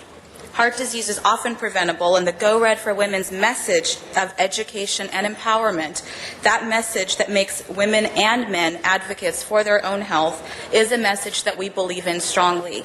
And I know that Councilwoman Gruhl and the American Heart Association agree. While 1 in 4 deaths among women in Los Angeles is due to coronary heart disease, the Go Red for Women message is if that you know your numbers, you exercise, you eat well, you can prevent yourself from falling victim to this devastating disease. This is why everyone at Huntington Hospital is so committed to educating our community, to increasing their knowledge of heart disease and its risk factors. This is one of the primary missions of the Heart and Vascular Center at Huntington Hospital. We provide the best treatment available for heart disease once it happens, but we believe strongly in nipping it in the bud before it happens. I would like to also take this opportunity to extend special thanks to IBEW Local 11, the General Services Department of the City of Los Angeles, as well as Angstrom for doing the gel covers for the lights, which make this beautiful historic building turn red every night of February until Valentine's Day. And I'd also like to remind everyone that Huntington Hospital and the American Heart Association is in the Rotunda doing blood pressure screening as well as body mass index screening for anyone that is interested. Finally, I want to express my gratitude on behalf of the Heart and Vascular Center and all of my colleagues at Huntington Hospital. We are all excited about being a Los Angeles cause sponsor for the Go Red for Women movement. Thank you, and happy Heart Month to you all. Thank you. Thank you very much, Mr. President. And it is my pleasure to present this resolution signed by the entire City Council, our mayor, our city attorney, and controller to remind people to go Red for Women and to tell someone you know, your spouse, your sister, your mother, grandmother, whatever, how important it is to be heart healthy. And they can help save their lives or others. And so this is my pleasure to be able to present this proclamation. And before we do that, it looks like we have someone who'd like to say a few words. Two members, Mr. Rosendahl and then Mr. Labange would like to add their good wishes. Mr. Rosendahl. Yeah, well, you know, I can say from a personal experience that when I started doing my television show, there were more physicians that came on that pointed out that when a woman had a heart issue, they didn't know how to diagnose it. And you would go into the emergency room and they would do it like they do with a man. And then they finally got onto it, and this was a woman physician who brought the energy out about 15 years ago, and we kept putting it on the air. You know, we are different, and one's heart issues are unique to one's sexuality. Men have a certain form of it, women have another, and it's the symptoms that are different sometimes. And to make everybody aware of it is critical. So I want to bless you all for being here, and onward and upward. Thank you so much. Thank you. Mr. Labange. Thank you very much. I want to thank the Huntington Hospital, which is just up next to us in Pasadena, a great city. All of you serve part of Los Angeles. And Wendy, I want to thank you for making this awareness, which is so important about our health. And also my mother-in-law, Sis Manning, is a member of the Women's Guild there and is supportive. And I know, so it's if you ever see Sis, tell her son-in-law said hello down in the gift shop. But thank you for what you do. It's all about getting up and using your heart. Because you got to have heart, as Joe Hardy said, and then you're saying it again today. Thank you all for bringing this together. Bye-bye. Thank you very much, Mr. Labange. And with that, I'd like to present this proclamation to the representatives of Huntington Hospital and to the American Heart Association, who work every day to help save lives. So thank you very, very much, and we'll present this to you, and we'll take. Thank you very much, Ms. Gruhl. And with that, we'll return to the regular scheduled items. I know Mr. Smith wanted 49. If we can take that out of order, just because we have to do a hearing on that, we may lose quorum. So how long of a public hearing would you like? Yes, Mr. Garcetti, in light of the fact that, first of all, there was a hearing, although it wasn't a legal hearing because there was not a quorum in Plum, that all the testimony is in the record, on the fact that we're going to lose a quorum in, 20 minutes or so, I believe? Yes. I would move a 5-minute hearing on both sides and ask those that are here to please, we're very sorry, we're going to lose a quorum. If we don't take action today, the action of the Planning Commission is effective action. So we need to act today, and the only way we can act is we make it a very short public hearing. For those of you who feel you don't have to speak or you have something somebody else said, please give up your time. It would be very helpful. But we only got a very short time window today to act. So 5 minutes on both sides, Mr. President. Okay. No objection. We will do that. We'll start with the for side, and we'll set the clock at 1 minute per speaker to try to get to 5 speakers. Pamela Franklin will be first. After that is Jill Silver and Jean Denny, if you'd like to line up. And we'll start with Ms. Franklin. Is Ms. Franklin here? Okay. Come on forward. And thank you so much. And excuse me, Mr. President, Attorney? this is a fair hearing matter requiring the council members' heightened attention to the speaker at the podium or to their screens. Mr. Rosendahl, Mr. Zine, Mr. Weiss. Mr. Weiss, it's a fair hearing matter. Mr. Rosendahl, we have a fair hearing matter before us at Mr. Parks. If you will, it's a fair hearing matter as well, so if we can just have everybody in their seats on this item. Ms. Perry, thank you very much. And we will begin with Ms. Silver. Thank you with Ms. Franklin. Good morning, council members. My name is Pamela Franklin. I live at 13031 Bartow Drive, Granada Hills, in the Granada Hills. I've always been on board with this project and believe that Granada Hills will definitely benefit from the refurbishing of this whole shopping centre. It will be a bonus for all the seniors who can no longer drive but live within walking distance. There are indeed 2 senior retirement facilities within walking distance, and it would at least give them an opportunity to come out into the real world. This new shopping centre will also increase the value of property and bring business to a very neglected shopping centre. And just one thing I would add, that we hear about the safety of the children. Well, I believe in the safety of the children, but how about the seniors? Our life is now. Let's live it. Thank you. Thank you very much. Our next speaker is Jill Silver. Gene Denny will follow that. Honorable Council members, my name is Gene Denny and I'm a long-term resident of Granada Hills. We should be very grateful that the Granada Village Shopping Center happens to be owned by a large corporation traded on the New York Stock Exchange, Regional Centers Company. It takes the effort and time to transform a very old and aging shopping center into a new dynamic shopping paradise for the residents of the northern San Fernando Valley. And any of the people that might oppose the remodelization of the Granada Village should be very grateful that the landlord for this shopping center is not a small company, but a big one that can take the trouble to pursue a major improvement in the North San Fernando Valley. And I think we should all be behind the support for a new Granada Village. Thank you. Thank you, Jill Silver. Your next speaker. Good morning. It's my pleasure to appear before you once again. I am Jill Silver. I live at 17859 Orna Drive, Granada Hills, California. I have been a resident of the community of Granada Hills for probably 35 years. I support Regency and their plan for improving the shopping center. It so needs a facelift. I would speak again to the lady who spoke before me about the needs of the seniors in the community and the need for the facelift to the community. When seniors can no longer drive, and speaking to residents who are retired, they will be able, with the rehabilitation of the shopping center, to have everything they need in the community. I'm also Rotary of Granada Hills, and I was assisting the park adjacent, the Veterans Park adjacent on catty corner to the shopping center, and I feel it would give a place for the people to come and enjoy the community. I look forward to sharing the community. Thanks. Appreciate it. Thank you very much. You're welcome. Appreciate that as well. Fred Reiner is our next speaker.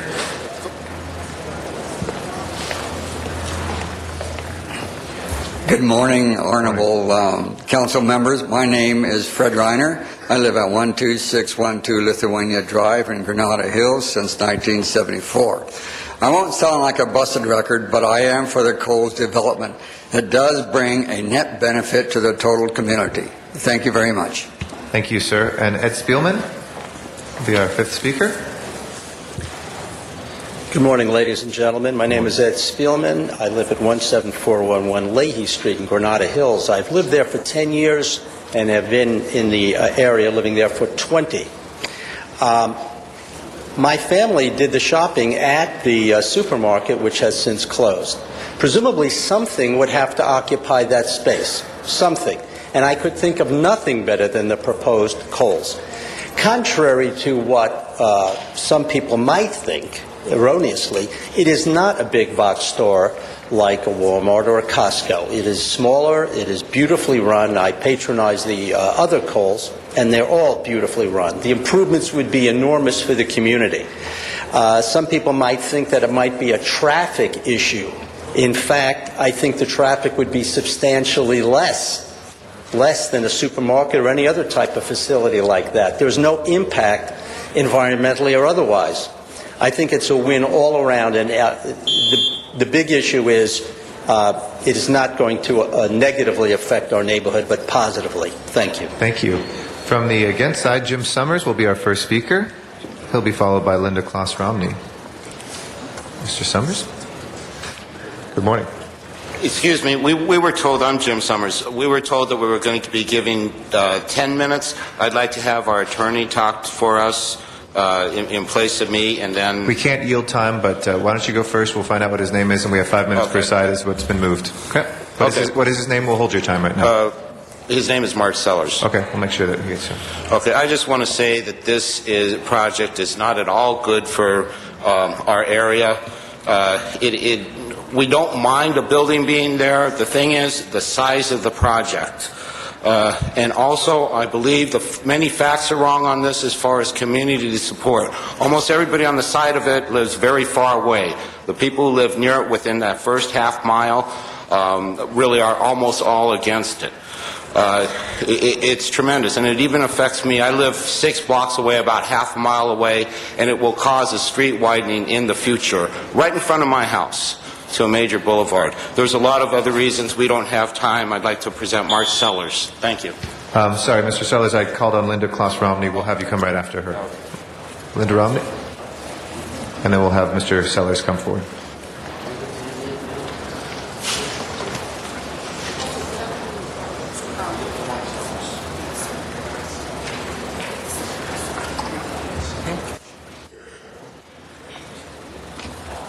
Good morning. Good morning. I'm a resident within 500 feet. We also have 2 schools within 550-foot radius, including a high school with over 4,400 students attending, and then you have another school with over 1,500. This project is not over 95,000 square feet. According to 3 ordinances, the maximum is 40,000 square feet. They have not met the environmental impact studies. Their traffic studies were taken from 2003. You have a connector street, 1 lane north, 1 lane south. Anywhere where there's an established Kohl's is 4 lanes on both sides. They're putting it in a village shopping center. This is not where a Kohl's belongs. It's over 95,000 square feet. You have, at the city hearing, you had 95 people that attended and written documents all unanimously against Kohl's. Thank you, Ms. Thank you. Mark Sellers is our next speaker. I'd like to hand my document. Okay, we'll get sure when the Sergeant at Arms takes that document. Hold on. Thank you. Mark Sellers with Jackson DeMarco Law Firm. I was asked by the appellants to take a look at the process here, and that's what I want to talk about. And that's the use of a variance for this removal of a queue condition, which limits the shopping center to 240,000 square feet. Variances need to be based on physical factors of the property, such as topography, size, irregular shape, etc. The findings that are in the report before the City Council deal with market demands. They deal with generating a greater synergism for the center. Those are not factors that are proper for a variance. Those are economic factors. And in a report or guide from the City Attorney's Office to the Neighborhood Council, it says clearly here a variance cannot be granted solely based on financial hardship. So looking at demand of market and the findings that you have before you, proposed findings, are inadequate for this variance. And I feel that the variance should be denied and a zone change is the proper method. Thank you. Gertrude Chiappos will be next. And after that, the 5th speaker will be Brenda Lewis Ruggiero. Yes, my name is Gertrude, also known as Trudy Kappas. My home is located at 10845 Zelza Avenue, which is the very first house north of the proposed expansion and directly behind it. And then I'm very concerned with the adverse effects on the property values with having a regional type box store overshadowing our property.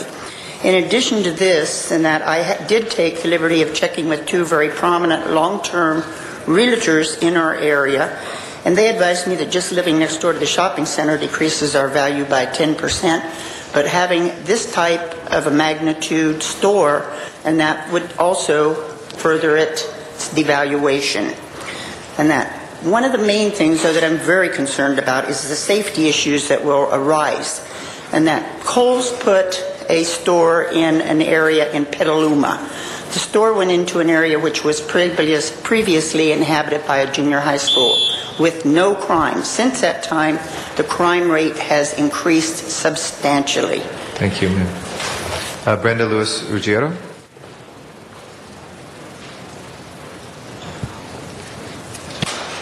I'm Brenda Lewis Ruggiero. I live at 11211 Zelza Avenue, which is just up the street from this the shopping center. And I have two issues with it. One is the traffic on Zelza, which is one lane each direction from Rinaldi all the way down to the shopping center. And right now, there's a lot of traffic there, and this Kohl's would substantially increase the amount of traffic that comes up and down that street. The second thing I'm concerned about is the parking, that they're taking 10% of the existing parking away, but the thing is that almost half of the parking that they're counting is behind buildings that people have no access to, and so therefore, most of the people who want to shop in the stores there have to park in the center. They're taking 10% of that away, and which I think is going to affect the small stores too. Thank you very much. I'd like to read we're at 12 minutes of public hearing. I'd like to read these other names into the record as well, the folks that were here. On the for side, John Clark, Richard Nancaro, Mark Armbruster, Pete Biagiotti, On the against side, Richard Ruggiero, James Bodie, Maria Fisk, Barry Beers, Dave Rasmussen, Sharon Kleck, Dixie Higley, and Trudy Ferris, and Cherie Mann. With that, I'd like to return to Mr. Smith. Thank you, Mr. President. We always have issues as council members that have opposition.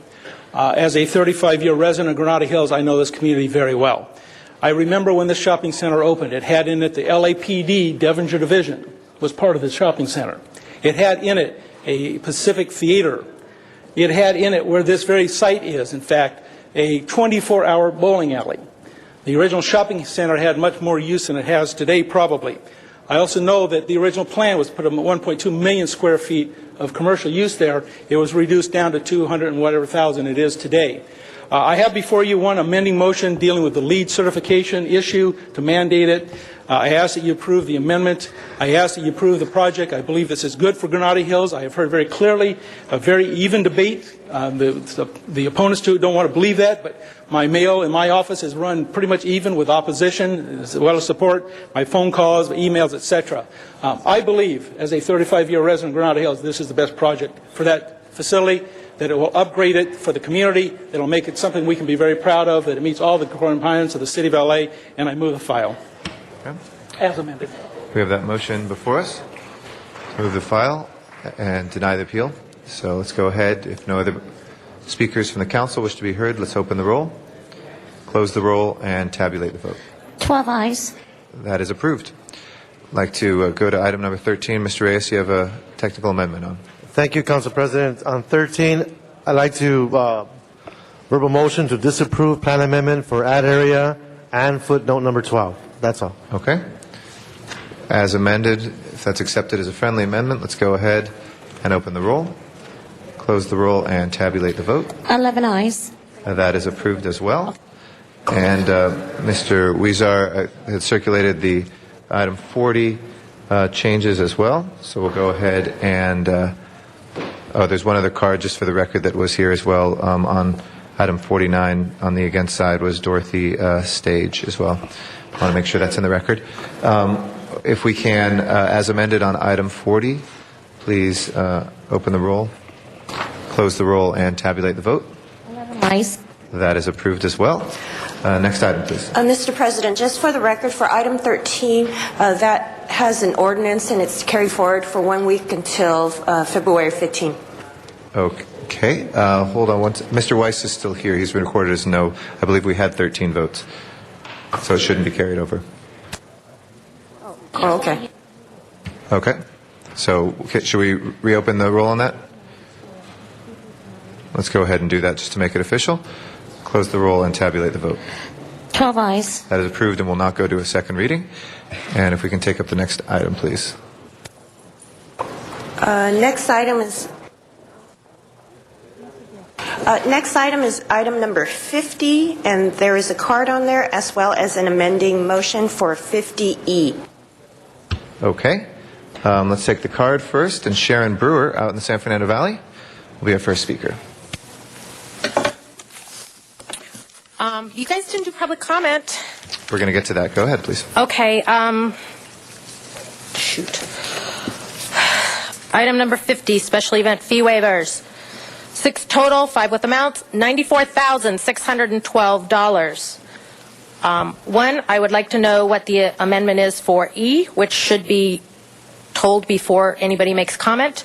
Also, A, all the ones with amounts, there is no motion for 2008 when you go to the council file number, which they're all 2007.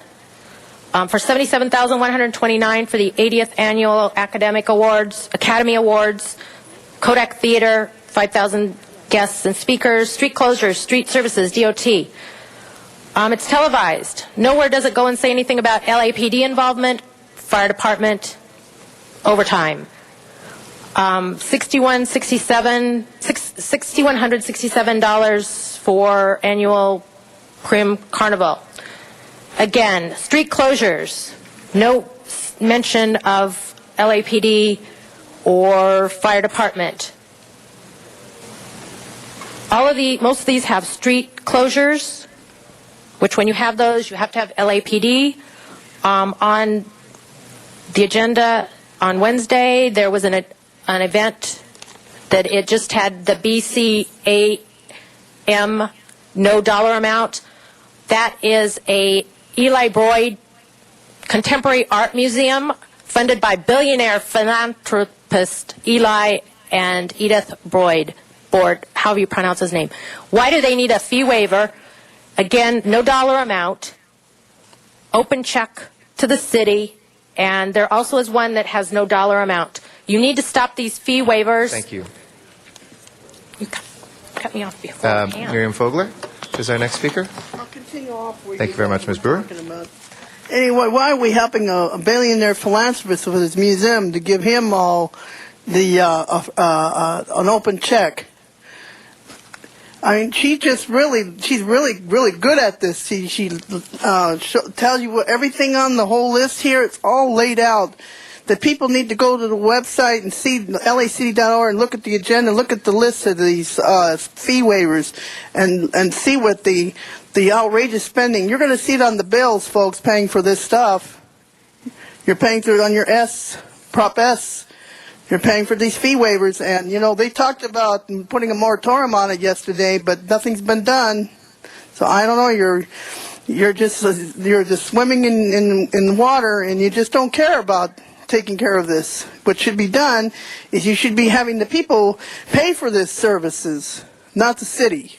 Thank you. Thank you very much, Ms. Fogler. That'll close our general public comment on 50. Please open the roll, close the roll, and tabulate the vote. 12 ayes. Okay, next item, please. Next is item number 52, and there is a card on this. Okay, Stanley Kramer is our first speaker on this item. Mr. Kramer here, and then we'll go to Sarah Magana Withers after that. And after that is Armand Gabay.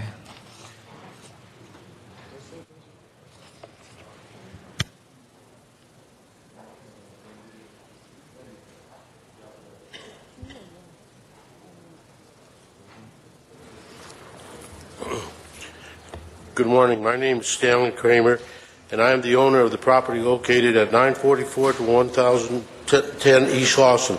That property is being taken from me by an eminent domain proceeding. I am here in opposition to the CRA's request for an amended and restated DDA. The reason for this request is that the CRA board and this council are relying on staff reports that are inaccurate and laced with misrepresentations and untruths. Eminent domain actions are meant to be taken when, for the sake of public health, the environment, the local economy, and community, the need cannot and will not be met by private sector without the aid of the government.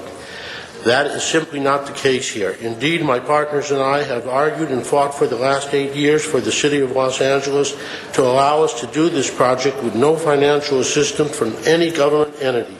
We have and continue to argue that the city will spend from a low figure of $15 million to as high a figure as $35 million to do a project that we are ready and have been ready to do for 8 years at no cost to the city. If the city were to choose... Mr. Kramer. If I can ask you to conclude, please. I'm sorry? If I can ask you to conclude, we have the clock there to help folks guide their comments. It's 2 minutes per speaker, and the time is up. But if you'd like to finish that thought. Okay. My time is up? Yes, sir. Oh, I'm sorry. Was that set on 1 minute? Excuse me 1 sec while we clarify.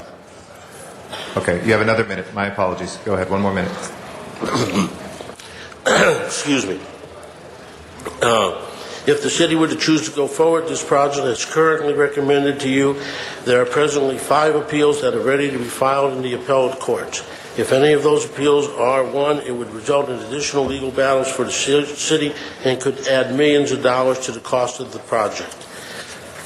I believe that this council has a duty and an obligation to protect the citizens of Los Angeles and their tax dollars. We read every day of the city's need for lack of funds for a project. Schools go without teachers, children are deprived of athletics and fine arts programs, senior citizens need nursing and medical attention, emergency rooms at hospitals close, the police department cannot hire additional officers, youth programs are canceled or never stated, public parks and libraries closing, and so much more, all for the lack of funds. I beg you to postpone your decision on this matter or reject it entirely until you have had the opportunity to conduct your own investigation in public hearings. Thank you. Thank you very much, Mr. Kramer. My apologies from before. Sarah Magana Withers is our next speaker. Then Arman Gabay will follow that.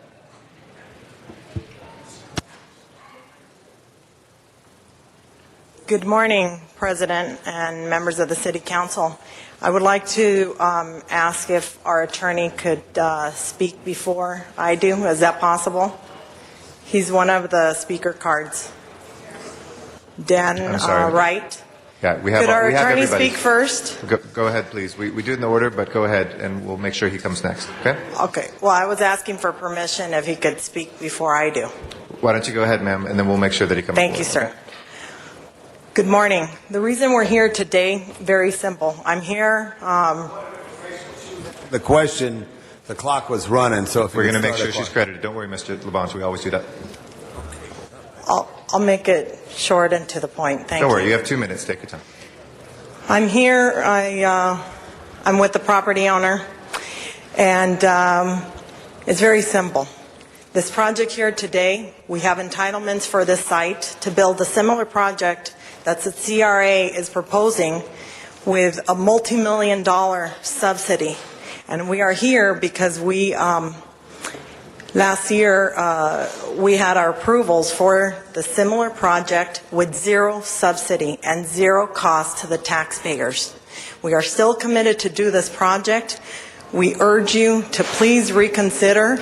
As our attorney will speak, there is a question how this came onto the special hearing this morning.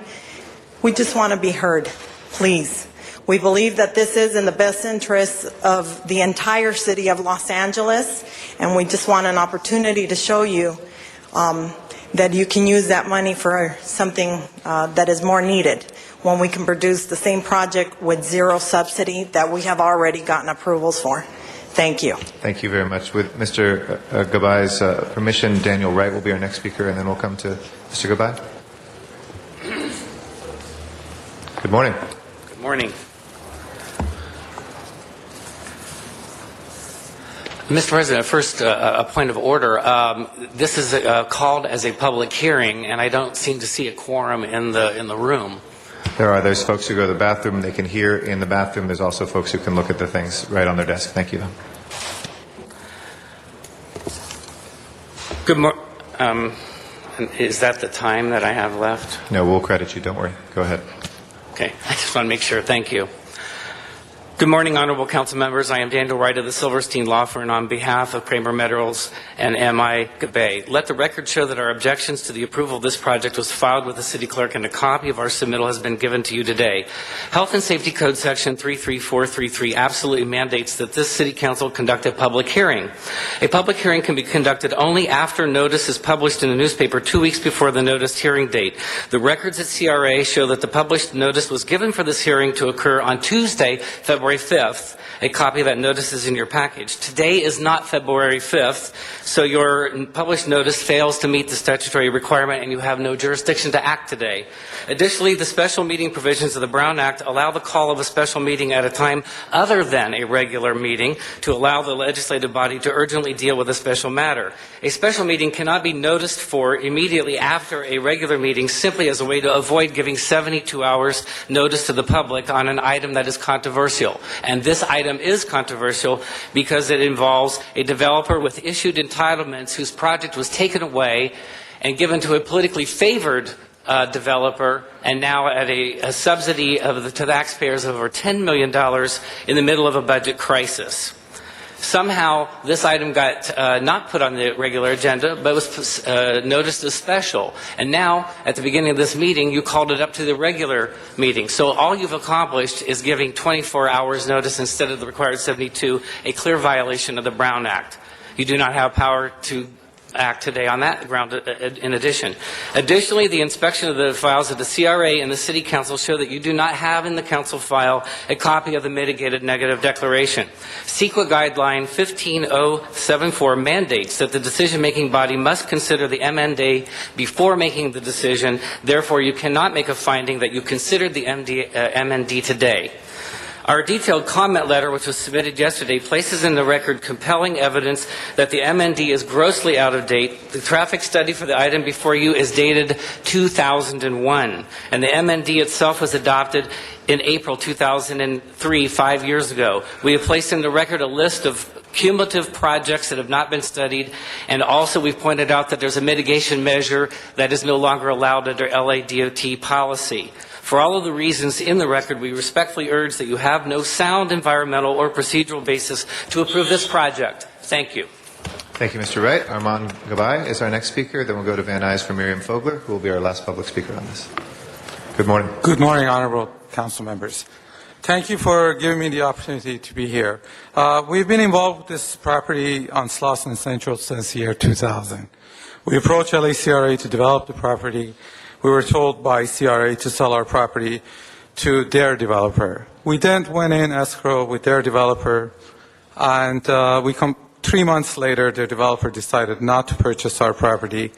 Instead, they replied it's better value for them if they purchase it from CRA. We then approached CRA to sell our property. They replied to purchase our property within 90 to 180 days. That didn't occur. In fact, we waited 2 additional years. We then decided to develop the property ourselves.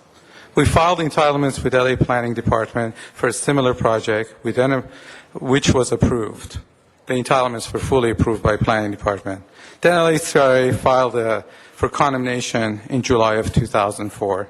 CRA claiming additional public benefits. We then offered public benefits equal and superior, with zero subsidy, with complete tax increment and sales tax revenue to be received by City of Los Angeles, and with a community room for job training.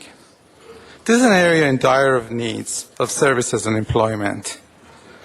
There is room for many, many other developments. There are not many developers who are willing to develop in this area.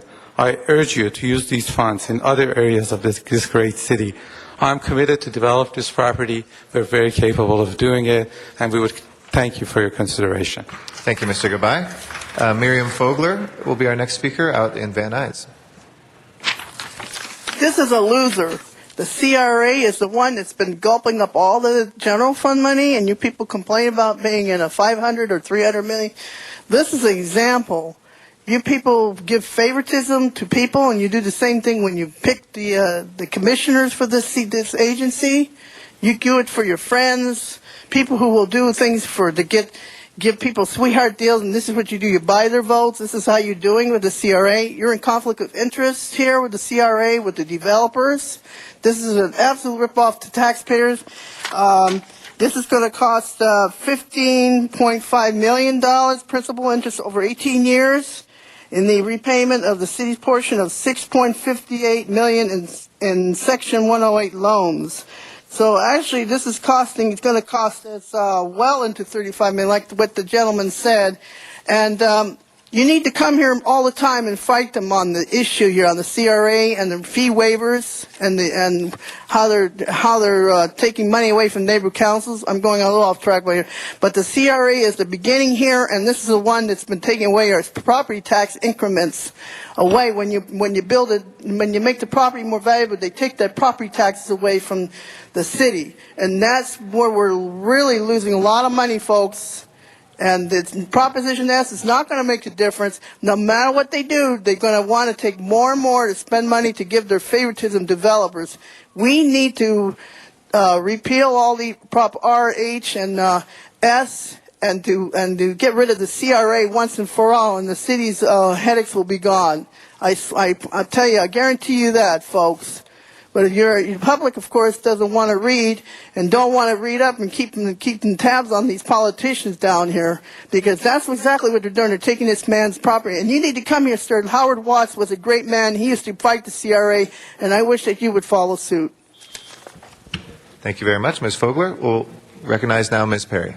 Did you leave me off of it? No, I Ms. didn't know Perry? my name. Oh, fine. All right. Let me take care of my business. Hold on. Thank you very much, Mr. President. And I hope that I'll have a unanimous vote today. Only in South Los Angeles would you have to wait a decade to build a shopping center on property that some would define as a detriment to the surrounding community in not only its appearance, in the fact that it has particulates from metal recycling that hang suspended in the air and endanger people's health. That all behind us today is a result of years of litigation in which the city ultimately prevailed. The entitlements have expired. We are ready to move forward. And it's a happy day and it's a sad day, because the woman who was the mover, the energy behind this project is no longer living.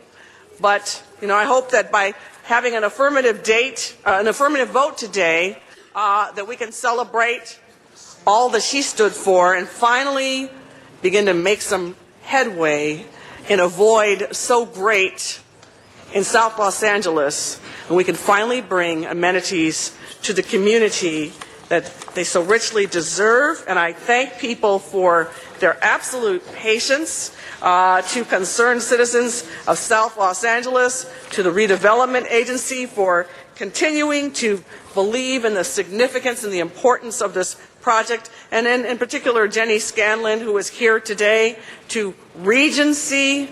They hung in there, they never walked away, and Infinity Development. Thank you all.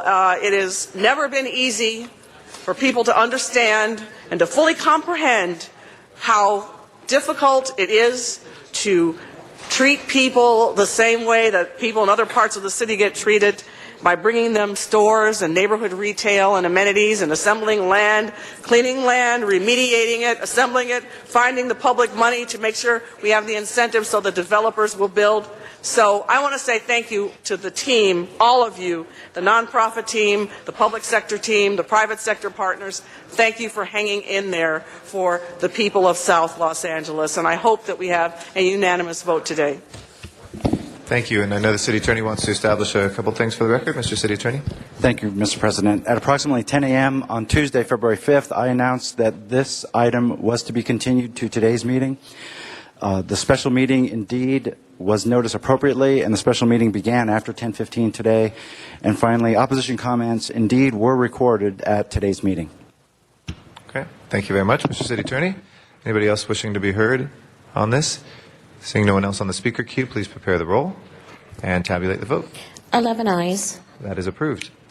We will now return to the presentations that we are making, and we'll begin with, I know Mr. Smith has some very eager students who have been waiting a long time, and we want to thank the court and everybody else who's been here. So with that, I'd like to recognize Mr. Smith for our next presentation, and we'll come back for public comment after that.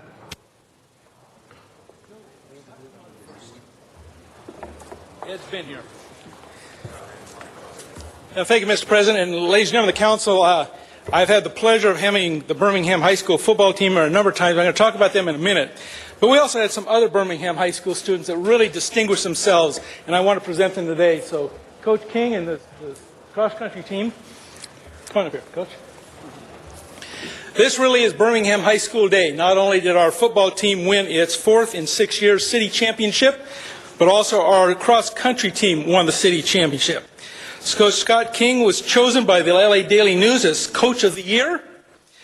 The Waldo Jimenez was All-City Daily News All-Area Team. Julio Tellez was All-City Daily News All-Area Team. Rico Gutierrez was All-City.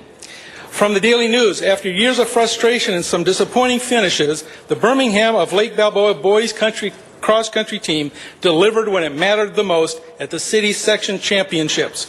Winning its first title, Birmingham placed its 5 scoring runners among the top 20, led by Waldo Jimenez's time of 15:50 on the 2.9-mile course on Saturday at Pierce College. But the bigger story is the depth and consistency of the Birmingham team. I am very proud of what we have accomplished at Birmingham High School. This is a school that really has some great athletes. As I said moments ago, what I'm really proud about is each one of these kids are also students, that they must maintain their grades to stay on the team, that Birmingham High School has obviously found a way to make kids learn and achieve great success as athletes. And so I'm very proud to present to you, we have a short film on that victory at Pierce College, if we could run that. Oh, wrong film. Stay on it. Time out.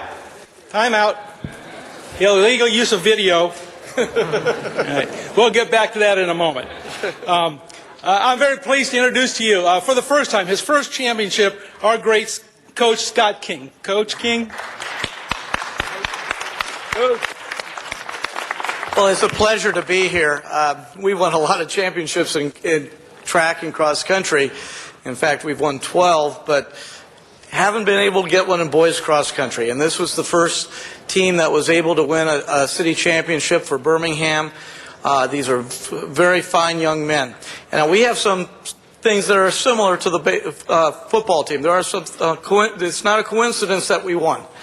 When you have a principal that supports the team the way she does, and the administration, and Rick Prezant, the athletic director, when you get that kind of support, they support us, but they also support the football team. It's not a coincidence. And we're very, very proud of these young men, and we just appreciate you having us here today. Thank you. Ladies and gentlemen, Birmingham, number 1, our cross-country team. Congratulations, guys. We're very proud of you. Thank you very much. Thank you. Congratulations to our city champions. Absolutely. And part 2, Mr. An athlete and a student athlete has to work very hard. A runner is a lonely job as an athlete, and I want to say to be cross-country champs and city champs of Los Angeles makes us all proud here at the City Council. So I hope you continue to run hard and run into college and do well and enjoy your experience as an athlete and carry it on through your life. Congratulations, Coach King. Thank you. Thank you. Now, Ed, bring on the football team. While they're coming up, let's roll that video now. Cue the video. There they are. All right. I bet you will. How tall are you? 6'1". This is from the highlights. Is all Torrance? You want to narrate this? Yeah, Coach? Yeah. Come on. Right. Okay. Let's see. I think the one we just saw was our win over Long Beach Poly. They were ranked number 7 in the nation at that time. This is a. I'm trying to figure out. That might have been the Creshawn game. This is Devon Flournoy on a kickoff return. Great blocking, Coach. Yep, great blocking. I was just told there was great blocking. These are some of the clips. This is our game against Dorsey High School. I know we got some Dorsey people in the room. I'm looking over there. Is this a Cleveland game? That was Trayvon Briggs, sophomore running back. Donovan? Is that who this is? Help me with who this is. Donovan? Look at that. Burgess? Oh. There's this. Who's that? It's run by Milton Knox. Is it Ryan Gangadine? Ryan. Like the last run. Yeah, a lot of them look alike. Oh, here's Devon Flournoy again.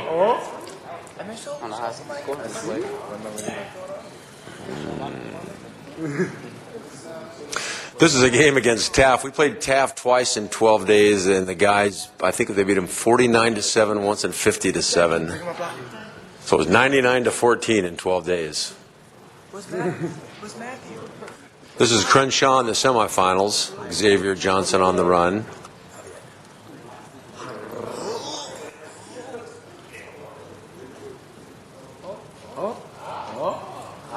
This is the semifinals again. Maury Croson right there on a touchdown run. How about that? Got to get that guy in there. There's Milton Knox, two-time City Player of the Year. That's an 89-yard run in the Coliseum. Hey, we got beeped. Matthew Robertson on a kickoff return in the finals in the Coliseum.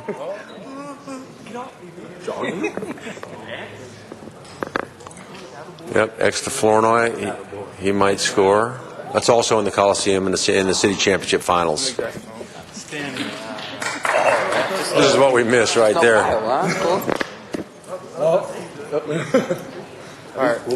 Okay, I think it's rerunning. Okay, We don't yeah. mind watching. I think that's a replay of it. Mr. Smith? Thank you very much. That was exciting. Look at that strip on his head. I want to talk about this team. First of all, I think Coach Croson, I want to tell you that you've been here 4 times in the last 6 years since I was elected. I'm going to turn over my parking place to you because you're down here as much as I am. I want to thank you for all you've done. First of all, Ed Croson was won the National High School Coach of the Year for the Western United States. Milton Knox, USA Today, All-American Team, Parade Magazine, All-American Team, State Player of the Year, LA City Player of the Year, all 3 years. All 4 leagues as well. Daily News Player of the Year. Malik Jackson, All-State, Daily News Defensive Player of the Year, City Defensive Player of the Year. Marquise Jackson, All-State, Daily News Defensive Player of the Year, Defensive Player of the Year for the LA City. Devon Flournoy, All-State, All-City, Daily News, All-Area Team. And Donovan Carter, All-City, Daily News, All-Area Team. Lake Balboa is very proud of Birmingham High School. Besides winning back-to-back city championships 4 of the last 6 years, it was ranked number 1 by the LA Times, it was ranked number 1 by the Daily News, and ranked number 10 nationally in the United States. It's their 4th title in 6 years. I can't say enough about how proud we are in the West San Fernando Valley, and particularly in Lake Balboa area of Birmingham High School. They deserve our praise, our credit, and all the accolades we can give them for creating truly a high school dynasty. Coach Croson, we are so proud of you and what you've done with these young men. We know many of them are going on to great careers. Some pick the right schools, some pick the wrong schools, but we'll talk about that some other time. I can tell Mr. Weston came to me a couple years ago and he said, that kid, Milton Knox, is unbelievable. He's going to UCLA for all the Bruins are on there. We wish them all well. I know we will sing. Who's going to SC? All right. Malik. Also, yeah. submitted to USC. All right, and Devon Florin as well. So, the point is, in LA City, we have incredible athletes at all our schools. We are very fortunate at Lake Balboa and Birmingham High School to have a collection of them for the last few years that's carried this school on to championship after championship. We know we'll see them on Saturday. We know we'll see some of them on Sunday in a few years from now. We just are so proud of you. We congratulate you once again. God bless all of you in your future careers in college. Do well as students first, athletes second, and we will continue to be proud of you. Thank you. Thank you very much, Mr. Smith. And congratulations, Birmingham, on 2 championships. We congratulate you. Mr. Wesson? Say this. The first is I'm happy that so many of your players are graduating because now maybe Dorsey will have a chance, okay? Which is in my district. But I'm so proud of Milton. I'm so proud of, and I want you to know he's just a gentleman. I did an event in the Valley and he came up and spoke with me and we chatted about his future. And where's Little D? Is he Little Donovan? Little D. In the back, I can remember this, and I said it last time you were here. I remember when he was about 4 years old and was like the water boy for the West Side Bruins.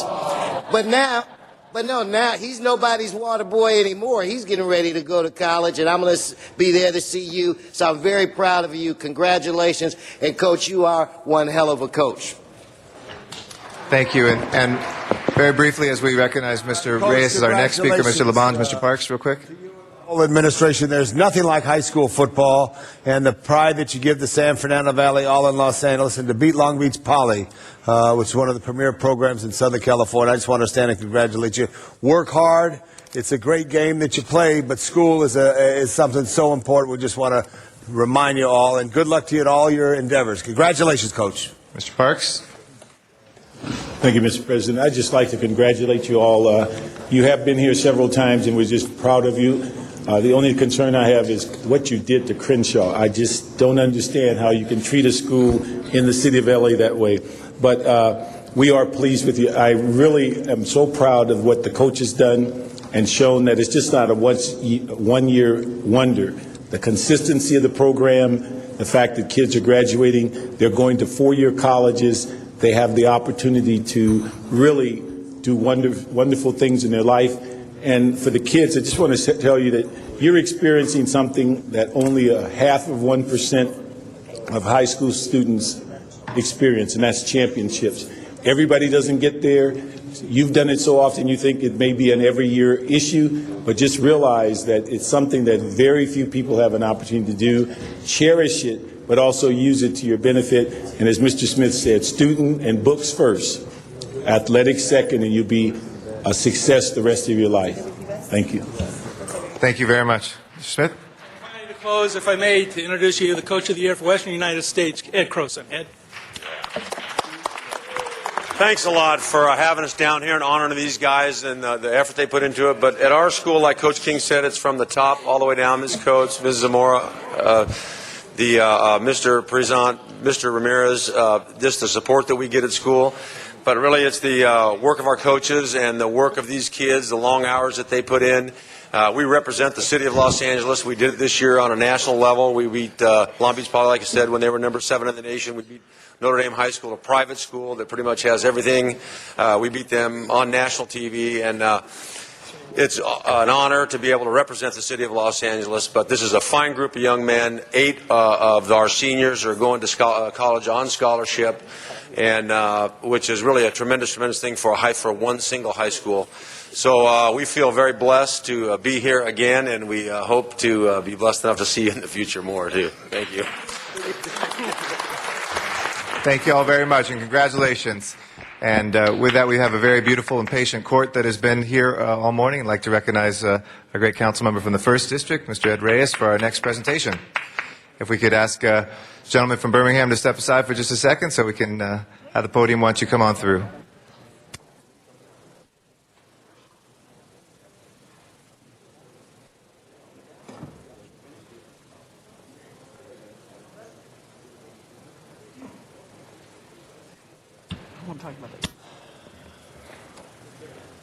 Good afternoon, council colleagues.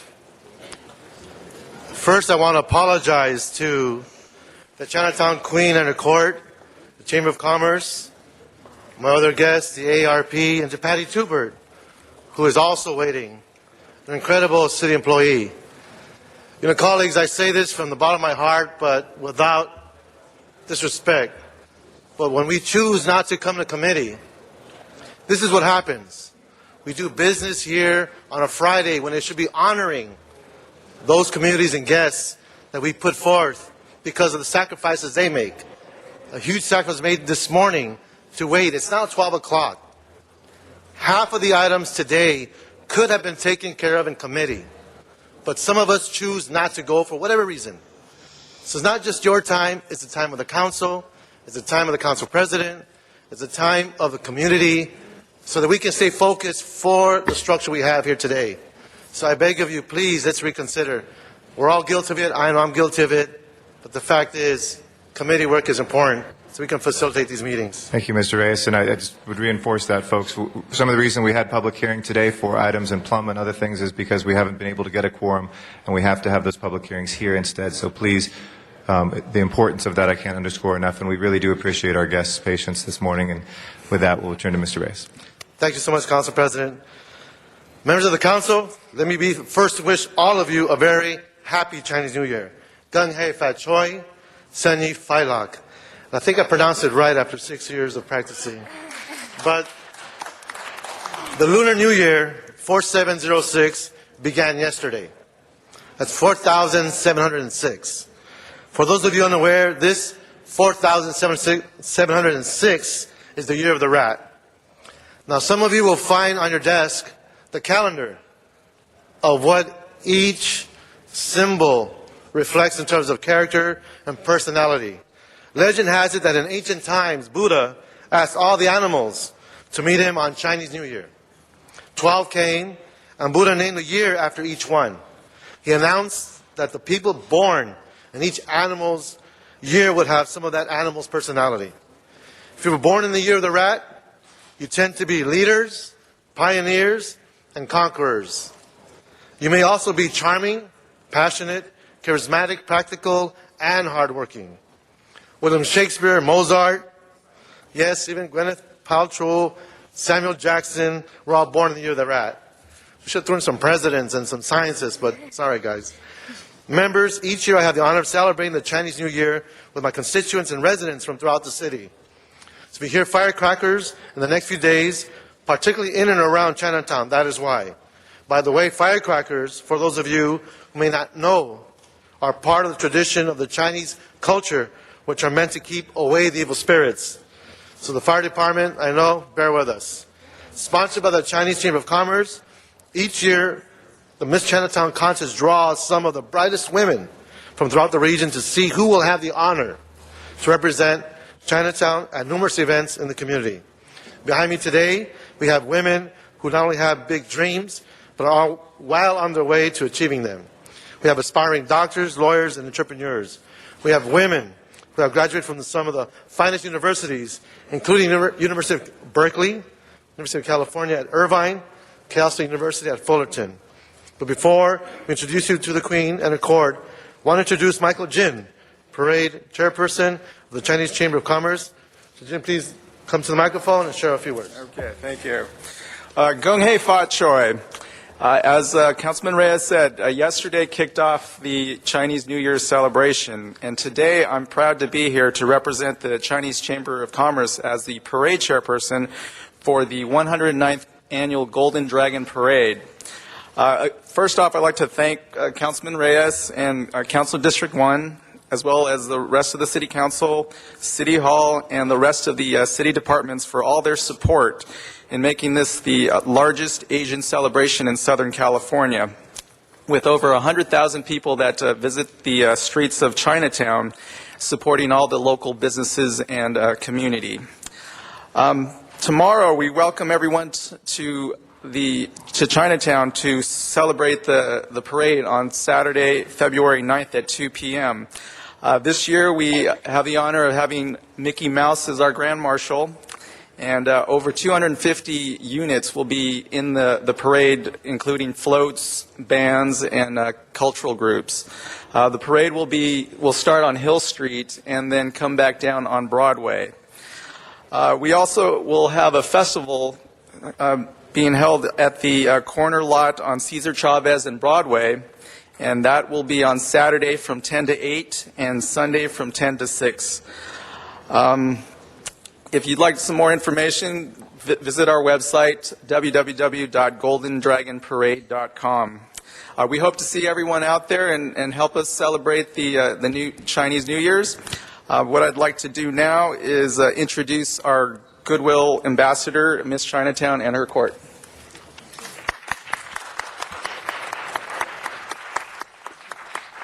Thank you. It's such an honor to be here today with Councilman Reyes, and I'd just like to say that I am a rat, and that makes me a leader for the community. Thank you, Reyes and the Chinese Chamber of Commerce for allowing me the opportunity to serve as a positive role model for not only the Chinese American community, but for the Los Angeles County.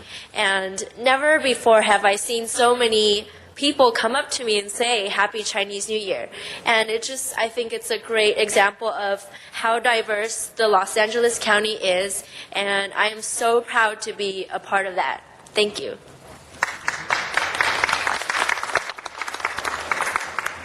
That was our queen. I'd like to introduce our second princess, Karen Lin.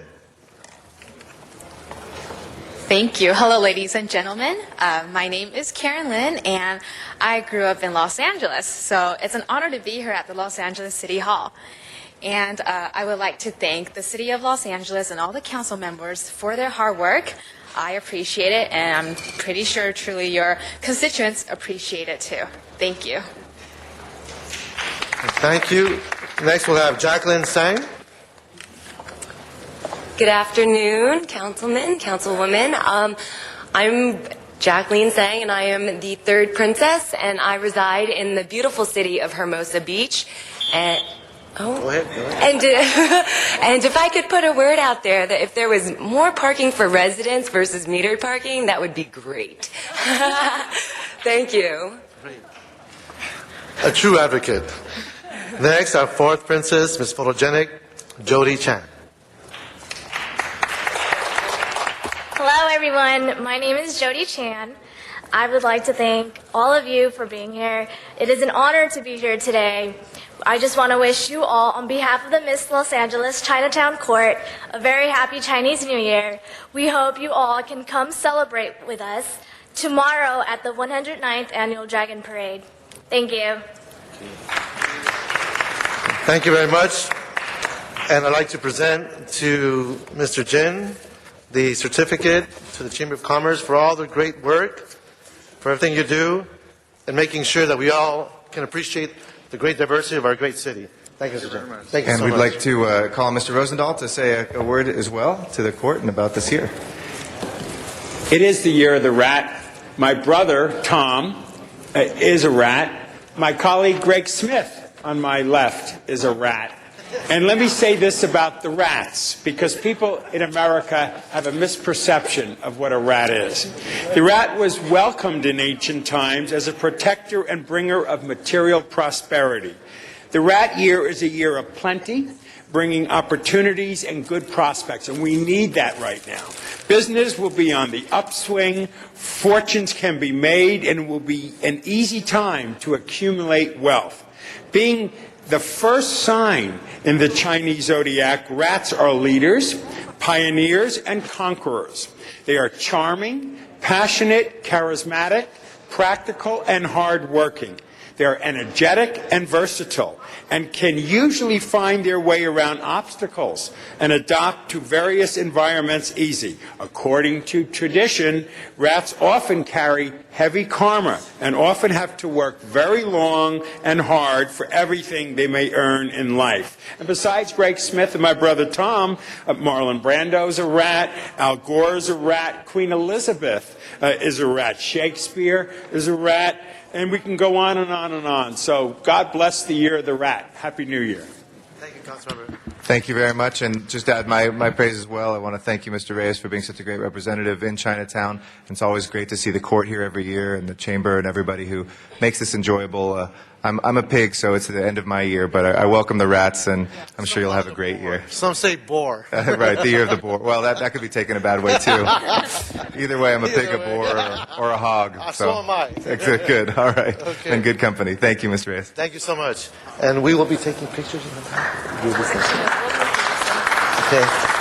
Actually, on behalf of the 2008 Miss Los Angeles Chinatown Court, we'd like to present you some memorabilia for Chinese New Year. Great. Thank you very much. Thank you so much for supporting us. And we will be joining you right now. Thank you so much. Another round of applause for our court. True stewards. Colleagues, my next guest, and I'd like to ask them to come to the podium if they may. They've been very, very patient. I was apologizing at 10:30, and I've been apologizing all morning. This is, joining with us is the American Association of Retired Persons, AARP, on Lincoln High School, my council district. AARP is a wonderful organization. This is an example of how we have intergenerational support, seeing how professionals in their golden years are being able to give back.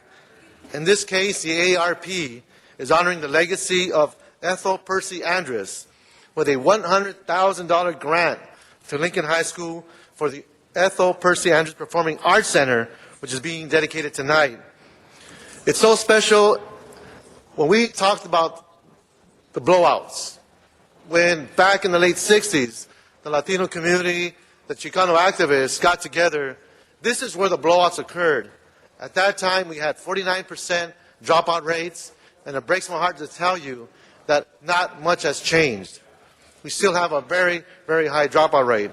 But now we have, with this type of resource, because of Dr. Andrus, who served as the school's principal for nearly the past 30 years, we see the kind of changes that can occur. She was a great believer in the performing arts and its value to enriching our lives, especially those of the students at Lincoln High School. The arts in our district is crucial because we see that we can capture their attention, get them to focus on discipline, the basic work ethic skills that will prepare them for college. In the past years, the school had no band, no music program. The dance teacher and other performing arts staff had retired or had been assigned to teach other courses. The school's auditorium had deteriorated. But then in spring of 2007, the AARP came knocking at the school's door with a generous $100,000 contribution and volunteers eager to carry out Dr. Andrus' legacy. Today, thanks to AARP contributions, Lincoln High School now has a band with more than 200 students, ballet, jazz, hip-hop, Aztec dancing instruction with more than 150 students, a 30-student chorus, a 20-student drum corps, and an after-school musical instrument program. To showcase and further their beautiful talents, students now have the Ethel Percy Andrus Performing Arts Center, which is being dedicated tonight. I'd like to present the certificate to Dr. Leo Estrada, and this is special to me. I was telling my staff when I found out this morning that he was here, I said, I hope you understand who you're talking to. This is the gentleman who not only has helped hundreds and hundreds of young students in their career, but this is the gentleman that spoke to me about planning when I was leaving the English major at UCLA. This is the gentleman who was my counselor at that period of time. So I am very honored to be here and share this moment with him.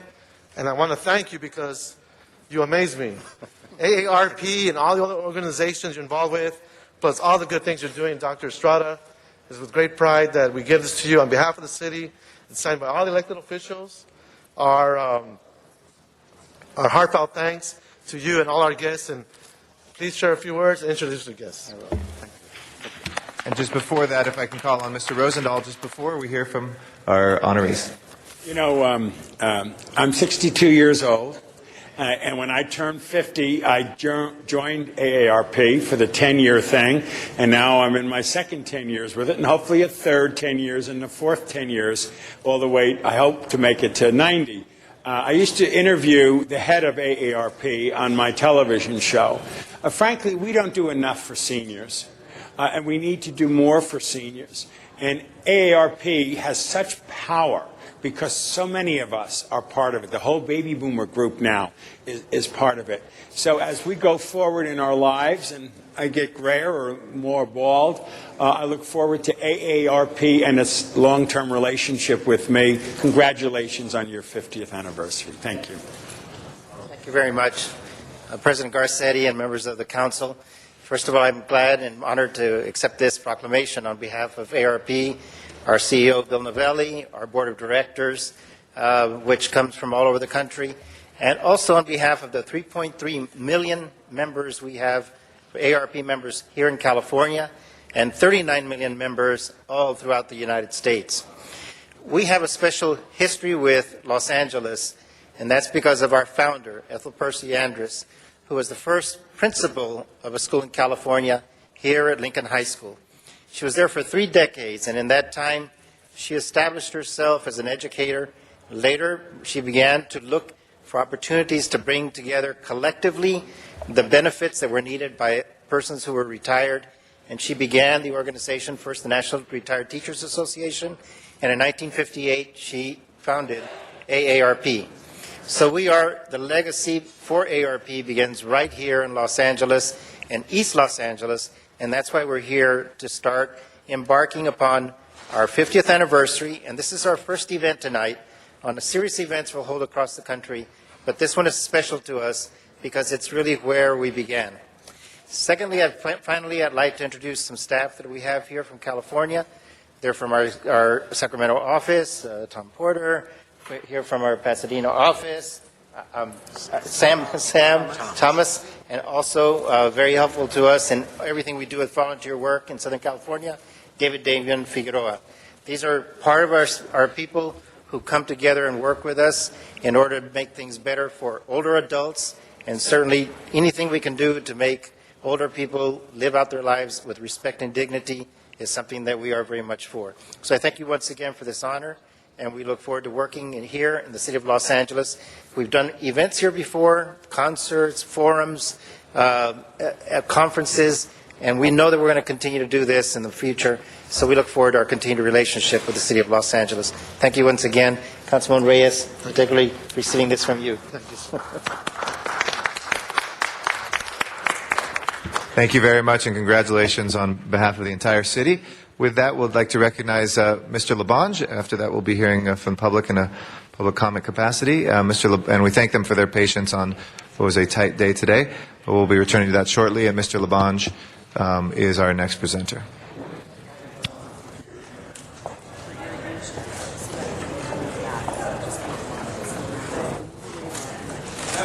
Joined by our city attorney, Rocky Delgadillo, our great city attorney, who started one of the greatest programs in the neighborhood prosecutor program, and they do a good job throughout the city, Rocky. But today we're also joined by my colleague, Mr. Rosendahl, and I know Mr. Parks wants to say some great praise about Patricia Tuber. Patricia is one of the greatest city attorneys who served the city of Los Angeles. Her family is here. Her colleagues are here. She left the city attorney's office in the sense of moving to the proprietary department of the Los Angeles International Airport, and served over 30 years with the city of Los Angeles. And there's a lot of great things about here that to be said about you, Patricia, but I remember the first thing that you did in my involvement, and the first time ever done in the city's history, Mr. President, is she arranged for a great gift from Robert Amundsen of a land and a building for the LAPD equestrian unit. And it was the first time ever, because prior to that, everyone said, give us the money. But Mr. Amundsen said, I'll give you the building, which is new thinking. And you figured out all that new thinking for us some 20 years ago, which made it happen, and it still looks like a brand new building. But Patricia, I remember how you worked so hard on that, because it was a very special time for the city of Los Angeles. You also, throughout your career, brought a high level of energy to get people to move in the right direction, to get the great legal advice, which is so important. You became the first woman chief of the municipal branch of the city attorney's office in 2001, having previously served for 20 years in the real property and environmental division of the city attorney's office. You've promoted in many different ways, but the one thing, you did a great job for the people of Los Angeles. You did a great job for the people of Los Angeles, which will continue in your legacy. This is a very special person here, and I'm honored to have the city attorney here, as well as Mr. Rosendahl, to say a few additional words about the one great Patricia Tuber. Congratulations. Okay. Billy? I would rather have the city attorney. Mr. Delgadillo. Respect to the city attorney. Well, this is a crowning moment for an extraordinary public service career of Patty Tubert. She was the first woman branch chief of the municipal council branch. I'm proud to say that I put her there. She's also was my lawyer when I worked for Mayor Reardon, and helped us negotiate some of the most daring and great deals here in the city's history with respect to land use.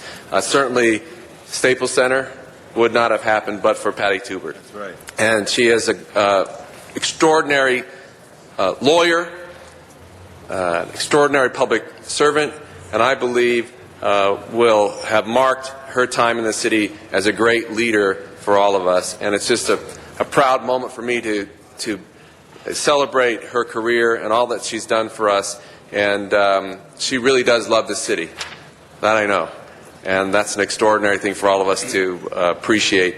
She's been a great friend as well and has taught me a lot about how to be a good city attorney. So congratulations, Patty Tubert. Mr. Rosenberg. I had the pleasure in the last couple of years, as part of my responsibility, dealing with LAX and the communities involved around LAX. And Patty has been the attorney for the city dealing with it. Her honesty, her integrity, her openness. She listens, she interacts, and she has given us great professional support in one of the most critical issues. We would not have had the settlement agreement that happened shortly after we got into office if it wasn't for Patty in the room all the time for those whole 3 weeks, 6 weeks as it went on, where we crafted something that the community, LAWA, and the city could all be part of. Your contribution has been immense. And now that Gina Marie is the head of the airport, I'm told that you'll be coming in some consulting role to continue to assist us as we move forward with the modernization of LAX. Thank you, thank you, thank you, and bless you. Next, I'd like to recognize Mr. Weezar, who I know knows our honoree quite well. Thank you very much, Mr. President. Patty Tubert, I want to just thank you for all you've done for this city. When we talk about public servants, you are a true public servant. When I was in private practice, people would say, well, what does Patty Tubert have to say? And you were the last person that people would go to when there was a very complicated issue to resolve, and people really respected your opinion, your advice. And so I just want to thank you for that. And then, not to mention, when I worked that 1 year at the city attorney's office, where both Susan and Rocky were my boss, the swirl around the city attorney's office was that people would go to you with these very difficult legal issues, and you would give advice, and people would follow that advice. So we're going to miss you. You were a true treasure for the city of Los Angeles, and thank you for all you've done. Thank you so much. Thank you very much. Mr. Parks is our next speaker. Thank you, Mr. President. You meet a lot of people, and there are a few that you have to say both their first and last name together. Patty Tubert. That's the issue is that's how I learned about her in the police department. She was an outstanding counsel to the commission. She then, in dealing with land use, with the staples people mentioned, and then the airport. And the other thing that I really missed her is the Coliseum. She did a wonderful job with the Coliseum, and would be able to get you to the side and say, I think you're on the wrong side, or you need to think about this, very quietly but gently getting you on course. And it's something that you miss in the sense of public employees that do such a good job. All of us came here to make the community better than when we got here. Few of us come here to believe that they're going to become rich and famous. So we're into that public service, and the quality of a legal counsel you've given the city, we could not really pay for. If we went out in the outside in the private industry, we'd have to have a significant budget allocation. And so I am just pleased to see you're going to retire and enjoy it. But again, we have not lost contact with you. So as you come back and provide that consultant work for the airport, we'll clearly know you were there, because it will be quality legal advice. So thank you very much for all those years and all that advice and support for the city of Los Angeles. Thank you very much, Mr. Parks. Ms. Perry. Thank you very much, Mr. President. Patty, I just wanted to say you are the best sort of lawyer, a lawyer who gives their client advice, whether they want to hear it or not. So thank you for your honesty and your integrity. And I don't think I need to say goodbye exactly, but we'll see you in a little while. Thank you. Thank you very much. And with that, Patricia Tubert, on behalf of the mayor of the city of Los Angeles, as well as the great city attorney Rocky Delgadillo and the very fine city controller, we have this unanimous resolution in your honor. And you put, whether it's Caltrans, whether it's Staples, First Street North, LAX modernization, this person did it all, including the Amundsen Equestrian Facility. So on behalf of all of us, we present this commendation to Patricia Tubert.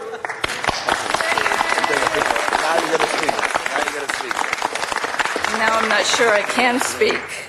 That's a little overwhelming. thank you all so much. I really can't believe 30 years have come and gone. I accepted a job.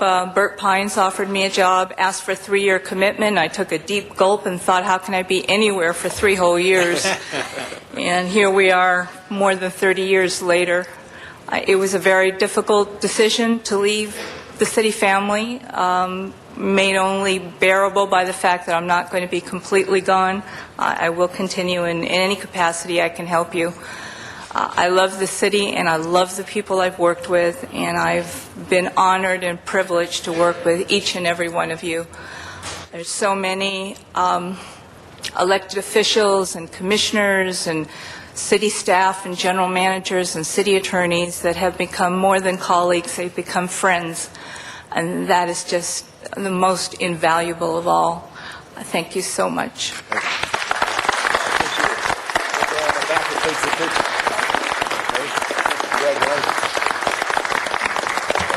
Congratulations, Patty, and thank you so much for all the great work that you've done.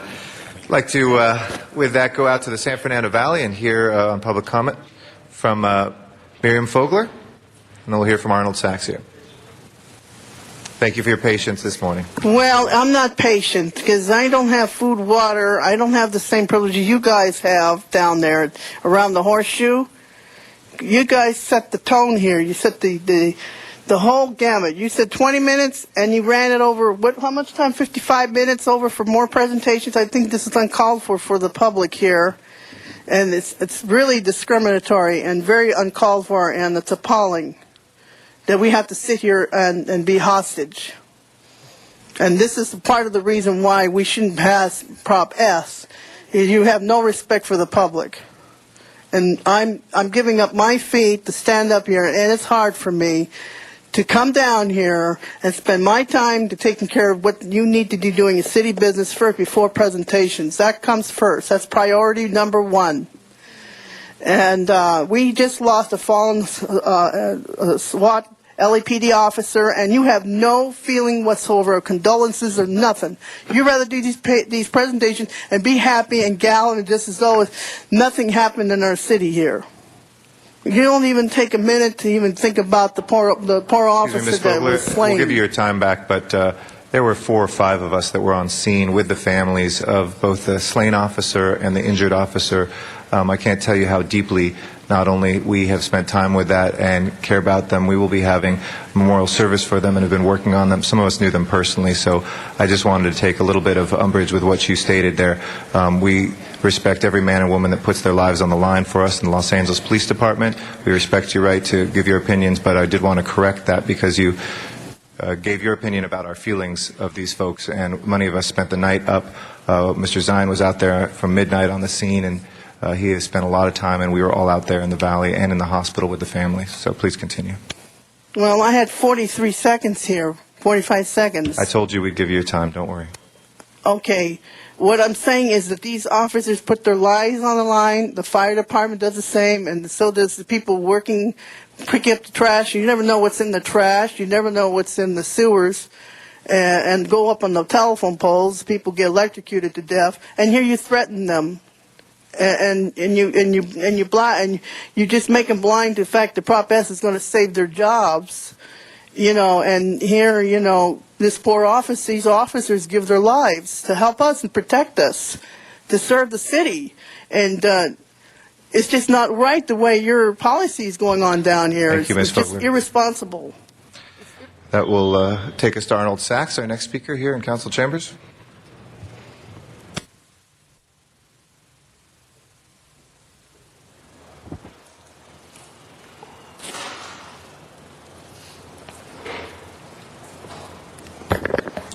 Good afternoon, Council. This week, the Los Angeles County Metropolitan Transportation Authority, the single successor agency to the Southern California Rapid Transit District and the Los Angeles County Transportation Commission, as recognized by the state, will be having hearings regarding cuts in service. I'd like to commend the City Council on the actions and discussions regarding the effects of these cuts will have on their constituents. Oh wait, They didn't have any actions. They didn't take any. They didn't take any actions. They didn't have any conversations. Thank you for your concerns. On Wednesday's agenda, a discussion initiated regarding the methane regulations for the Playa Vista development. In this regard, what is the status of methane regulation in the Fairfax area near the Grove Shopping Plaza and the condominiums constructed on the land once occupied by the Kmart Ralph stores, where there was an explosion that derailed the Red Line construction, even though the Red Line was being built along Wilshire Boulevard? Also, I'd like to thank you for reopening item number 7 on Wednesday's agenda, this item held by Councilman Alarcon regarding guidelines for nonprofit organizations.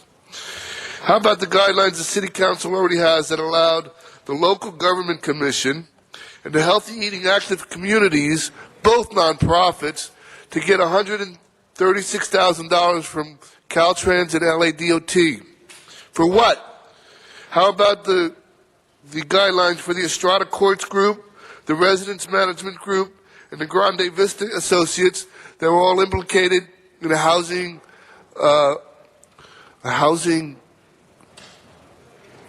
problem that came up with funding, the overpaying for construction?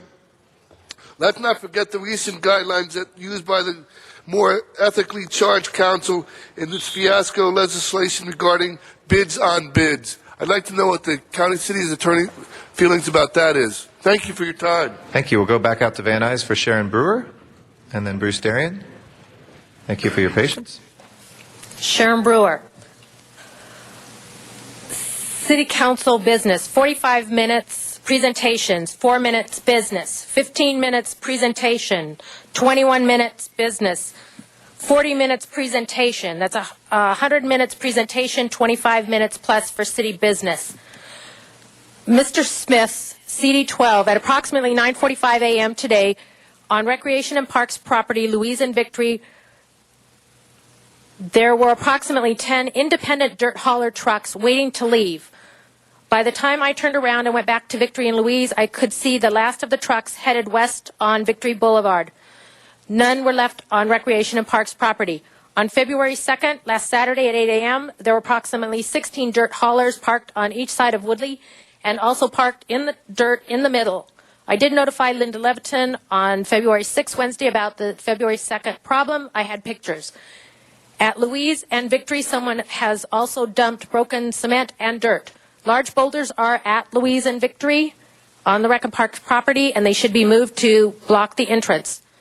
Wednesday, February 6th, agenda item number 7, Education and Neighborhoods Committee, relative to developing guidelines of neighborhood councils for creating freestanding nonprofit entities. Why are scarce city public funds being used to tell neighborhood councils how to create nonprofits? Will NCs be able to funnel public funds through the nonprofits? What about conflict of interest? Why are NCs getting special treatment? Does the city provide the same free service about forming nonprofits for Friends of Library or Friends of a public park? I don't think so. Masks worn during city council and committee meetings. Couldn't the city council use Homeland Security to take care of these problems? Is the clock wrong? It's counting up, so when it gets to 2 minutes, you're done. Oh, okay.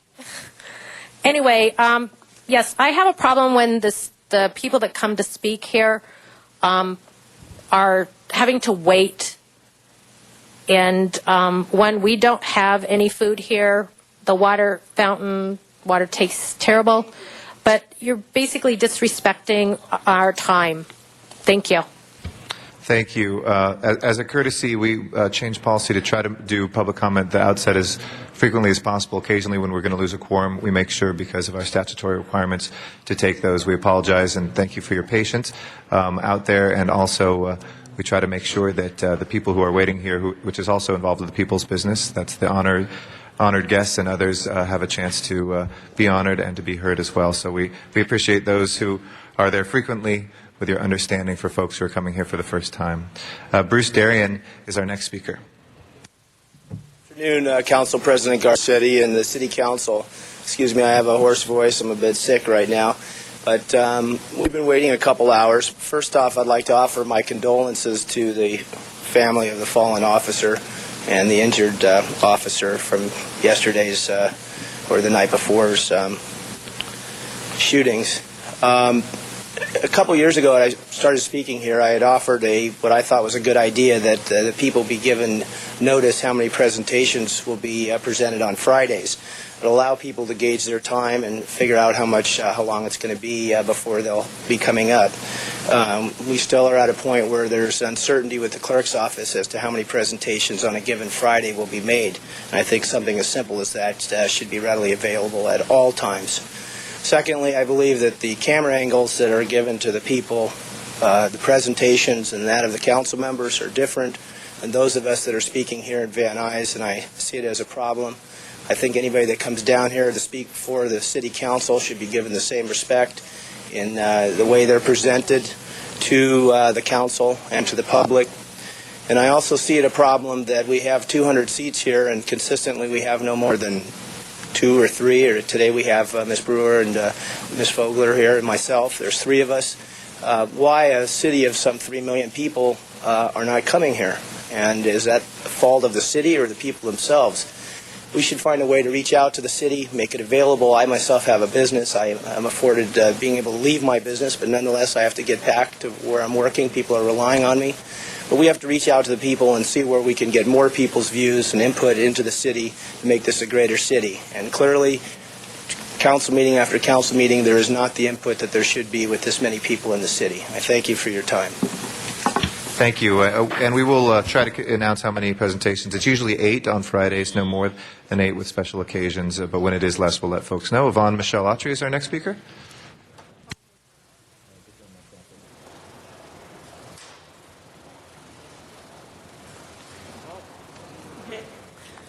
Good morning. I'm sorry about the life that was lost. I'm a fire horse. I think that's why I just won't go away.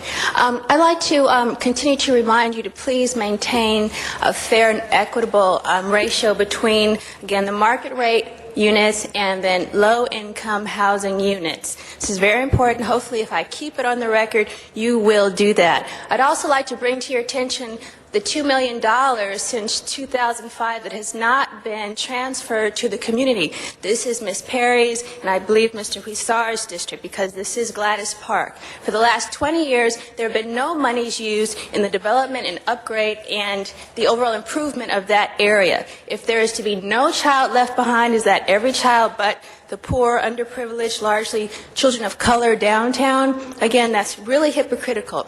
I was here last week, and I love animals. I'm a vegetarian. When you love something, you take action. And it's nice to see Mr. Wesson, giving out the animals. My mother and I have taken care of animals forever. When you love children, you care for them. This is how racism and economic discrimination is institutionalized. When you have monies available and you refuse to allocate them to develop after-school tutorial centers, after-school programs so that they will be off of the street where they're not being cited by the police. So they're having their first encounter in the judicial system where they're going into juvenile detention or they're getting warrants. You see, this system is diametrically opposed to the advancement of people of color, and it's institutionalized. If you had that $2 million allotted for lofts, they would have been constructed, the monies would have been released, and they would have been used yesterday, and you know it. These people are poor, they're black, they're Latino. Use the money. Make a park, construct an after-school tutorial center, or why not construct a park where the adults and the children can play in a supervised environment? Thank you. Thank you very much. And our final speaker, is Ms. Gruhl here still? All right. Well, we have lost a quorum, folks, so we cannot do adjourning motions today, and that means public comment is out of order as well right now. So with that, colleagues, I want to thank everybody. I do want to take a moment while we're on television. We will be doing a proper adjourning motion on Tuesday for Randy Simmons, who is a member of the Los Angeles Police Department for over 27 years and who had 20 years as a SWAT officer. He was 51 years old and was described as a great man with a big heart. He was very involved in his church. Friends and relatives spoke very highly of him. Officer Randy Simmons will be greatly missed by all his family and friends. Many of us were out in the San Fernando Valley with his family. We also are praying for the recovery as well of the other officer of Officer Jim Veenstra, who was shot but is survived and looks like he will be able to live, and we thank him. I know all of the SWAT officers and the Metro Division folks are mourning right now for what has happened. We as a city were shocked to see that sort of violence, and we certainly will be adjourning in memory in Tuesday. We also have city officials in Kirkwood, Missouri, that we would like to take a moment to remember as well. We were all shocked to see the violence that occurred yesterday during a city council meeting. The National League of Cities and the president, Cynthia McCollum, spoke of the tragic killings last night, that we are deeply saddened by the senseless tragedy that occurred in Kirkwood yesterday. Local officials are often the unsung heroes of the communities, yet daily they put themselves on the front lines to ensure the quality of lives in our cities and towns. Today our hearts go out to the families of council members Michael Lynch and Connie Carr, Public Works Director Kenneth Yost, and officers Tom Ballman and Bill Biggs, the community, and to all those who knew the capable men and women. And we pray for the full recovery of Mayor Mike Swoboda. The city of Kirkwood is, like many cities and counties throughout this country, doing the good work of the community members, and we certainly will be ensuring the security here of Los Angeles City Council, remembering what happened in New York City as well. And most importantly, we mourn these tragic losses to our colleagues and friends in Missouri. We will next meet on Tuesday, the 12th of February, 2008. I thank folks for what was a busy morning, and this meeting of the City Council has been adjourned.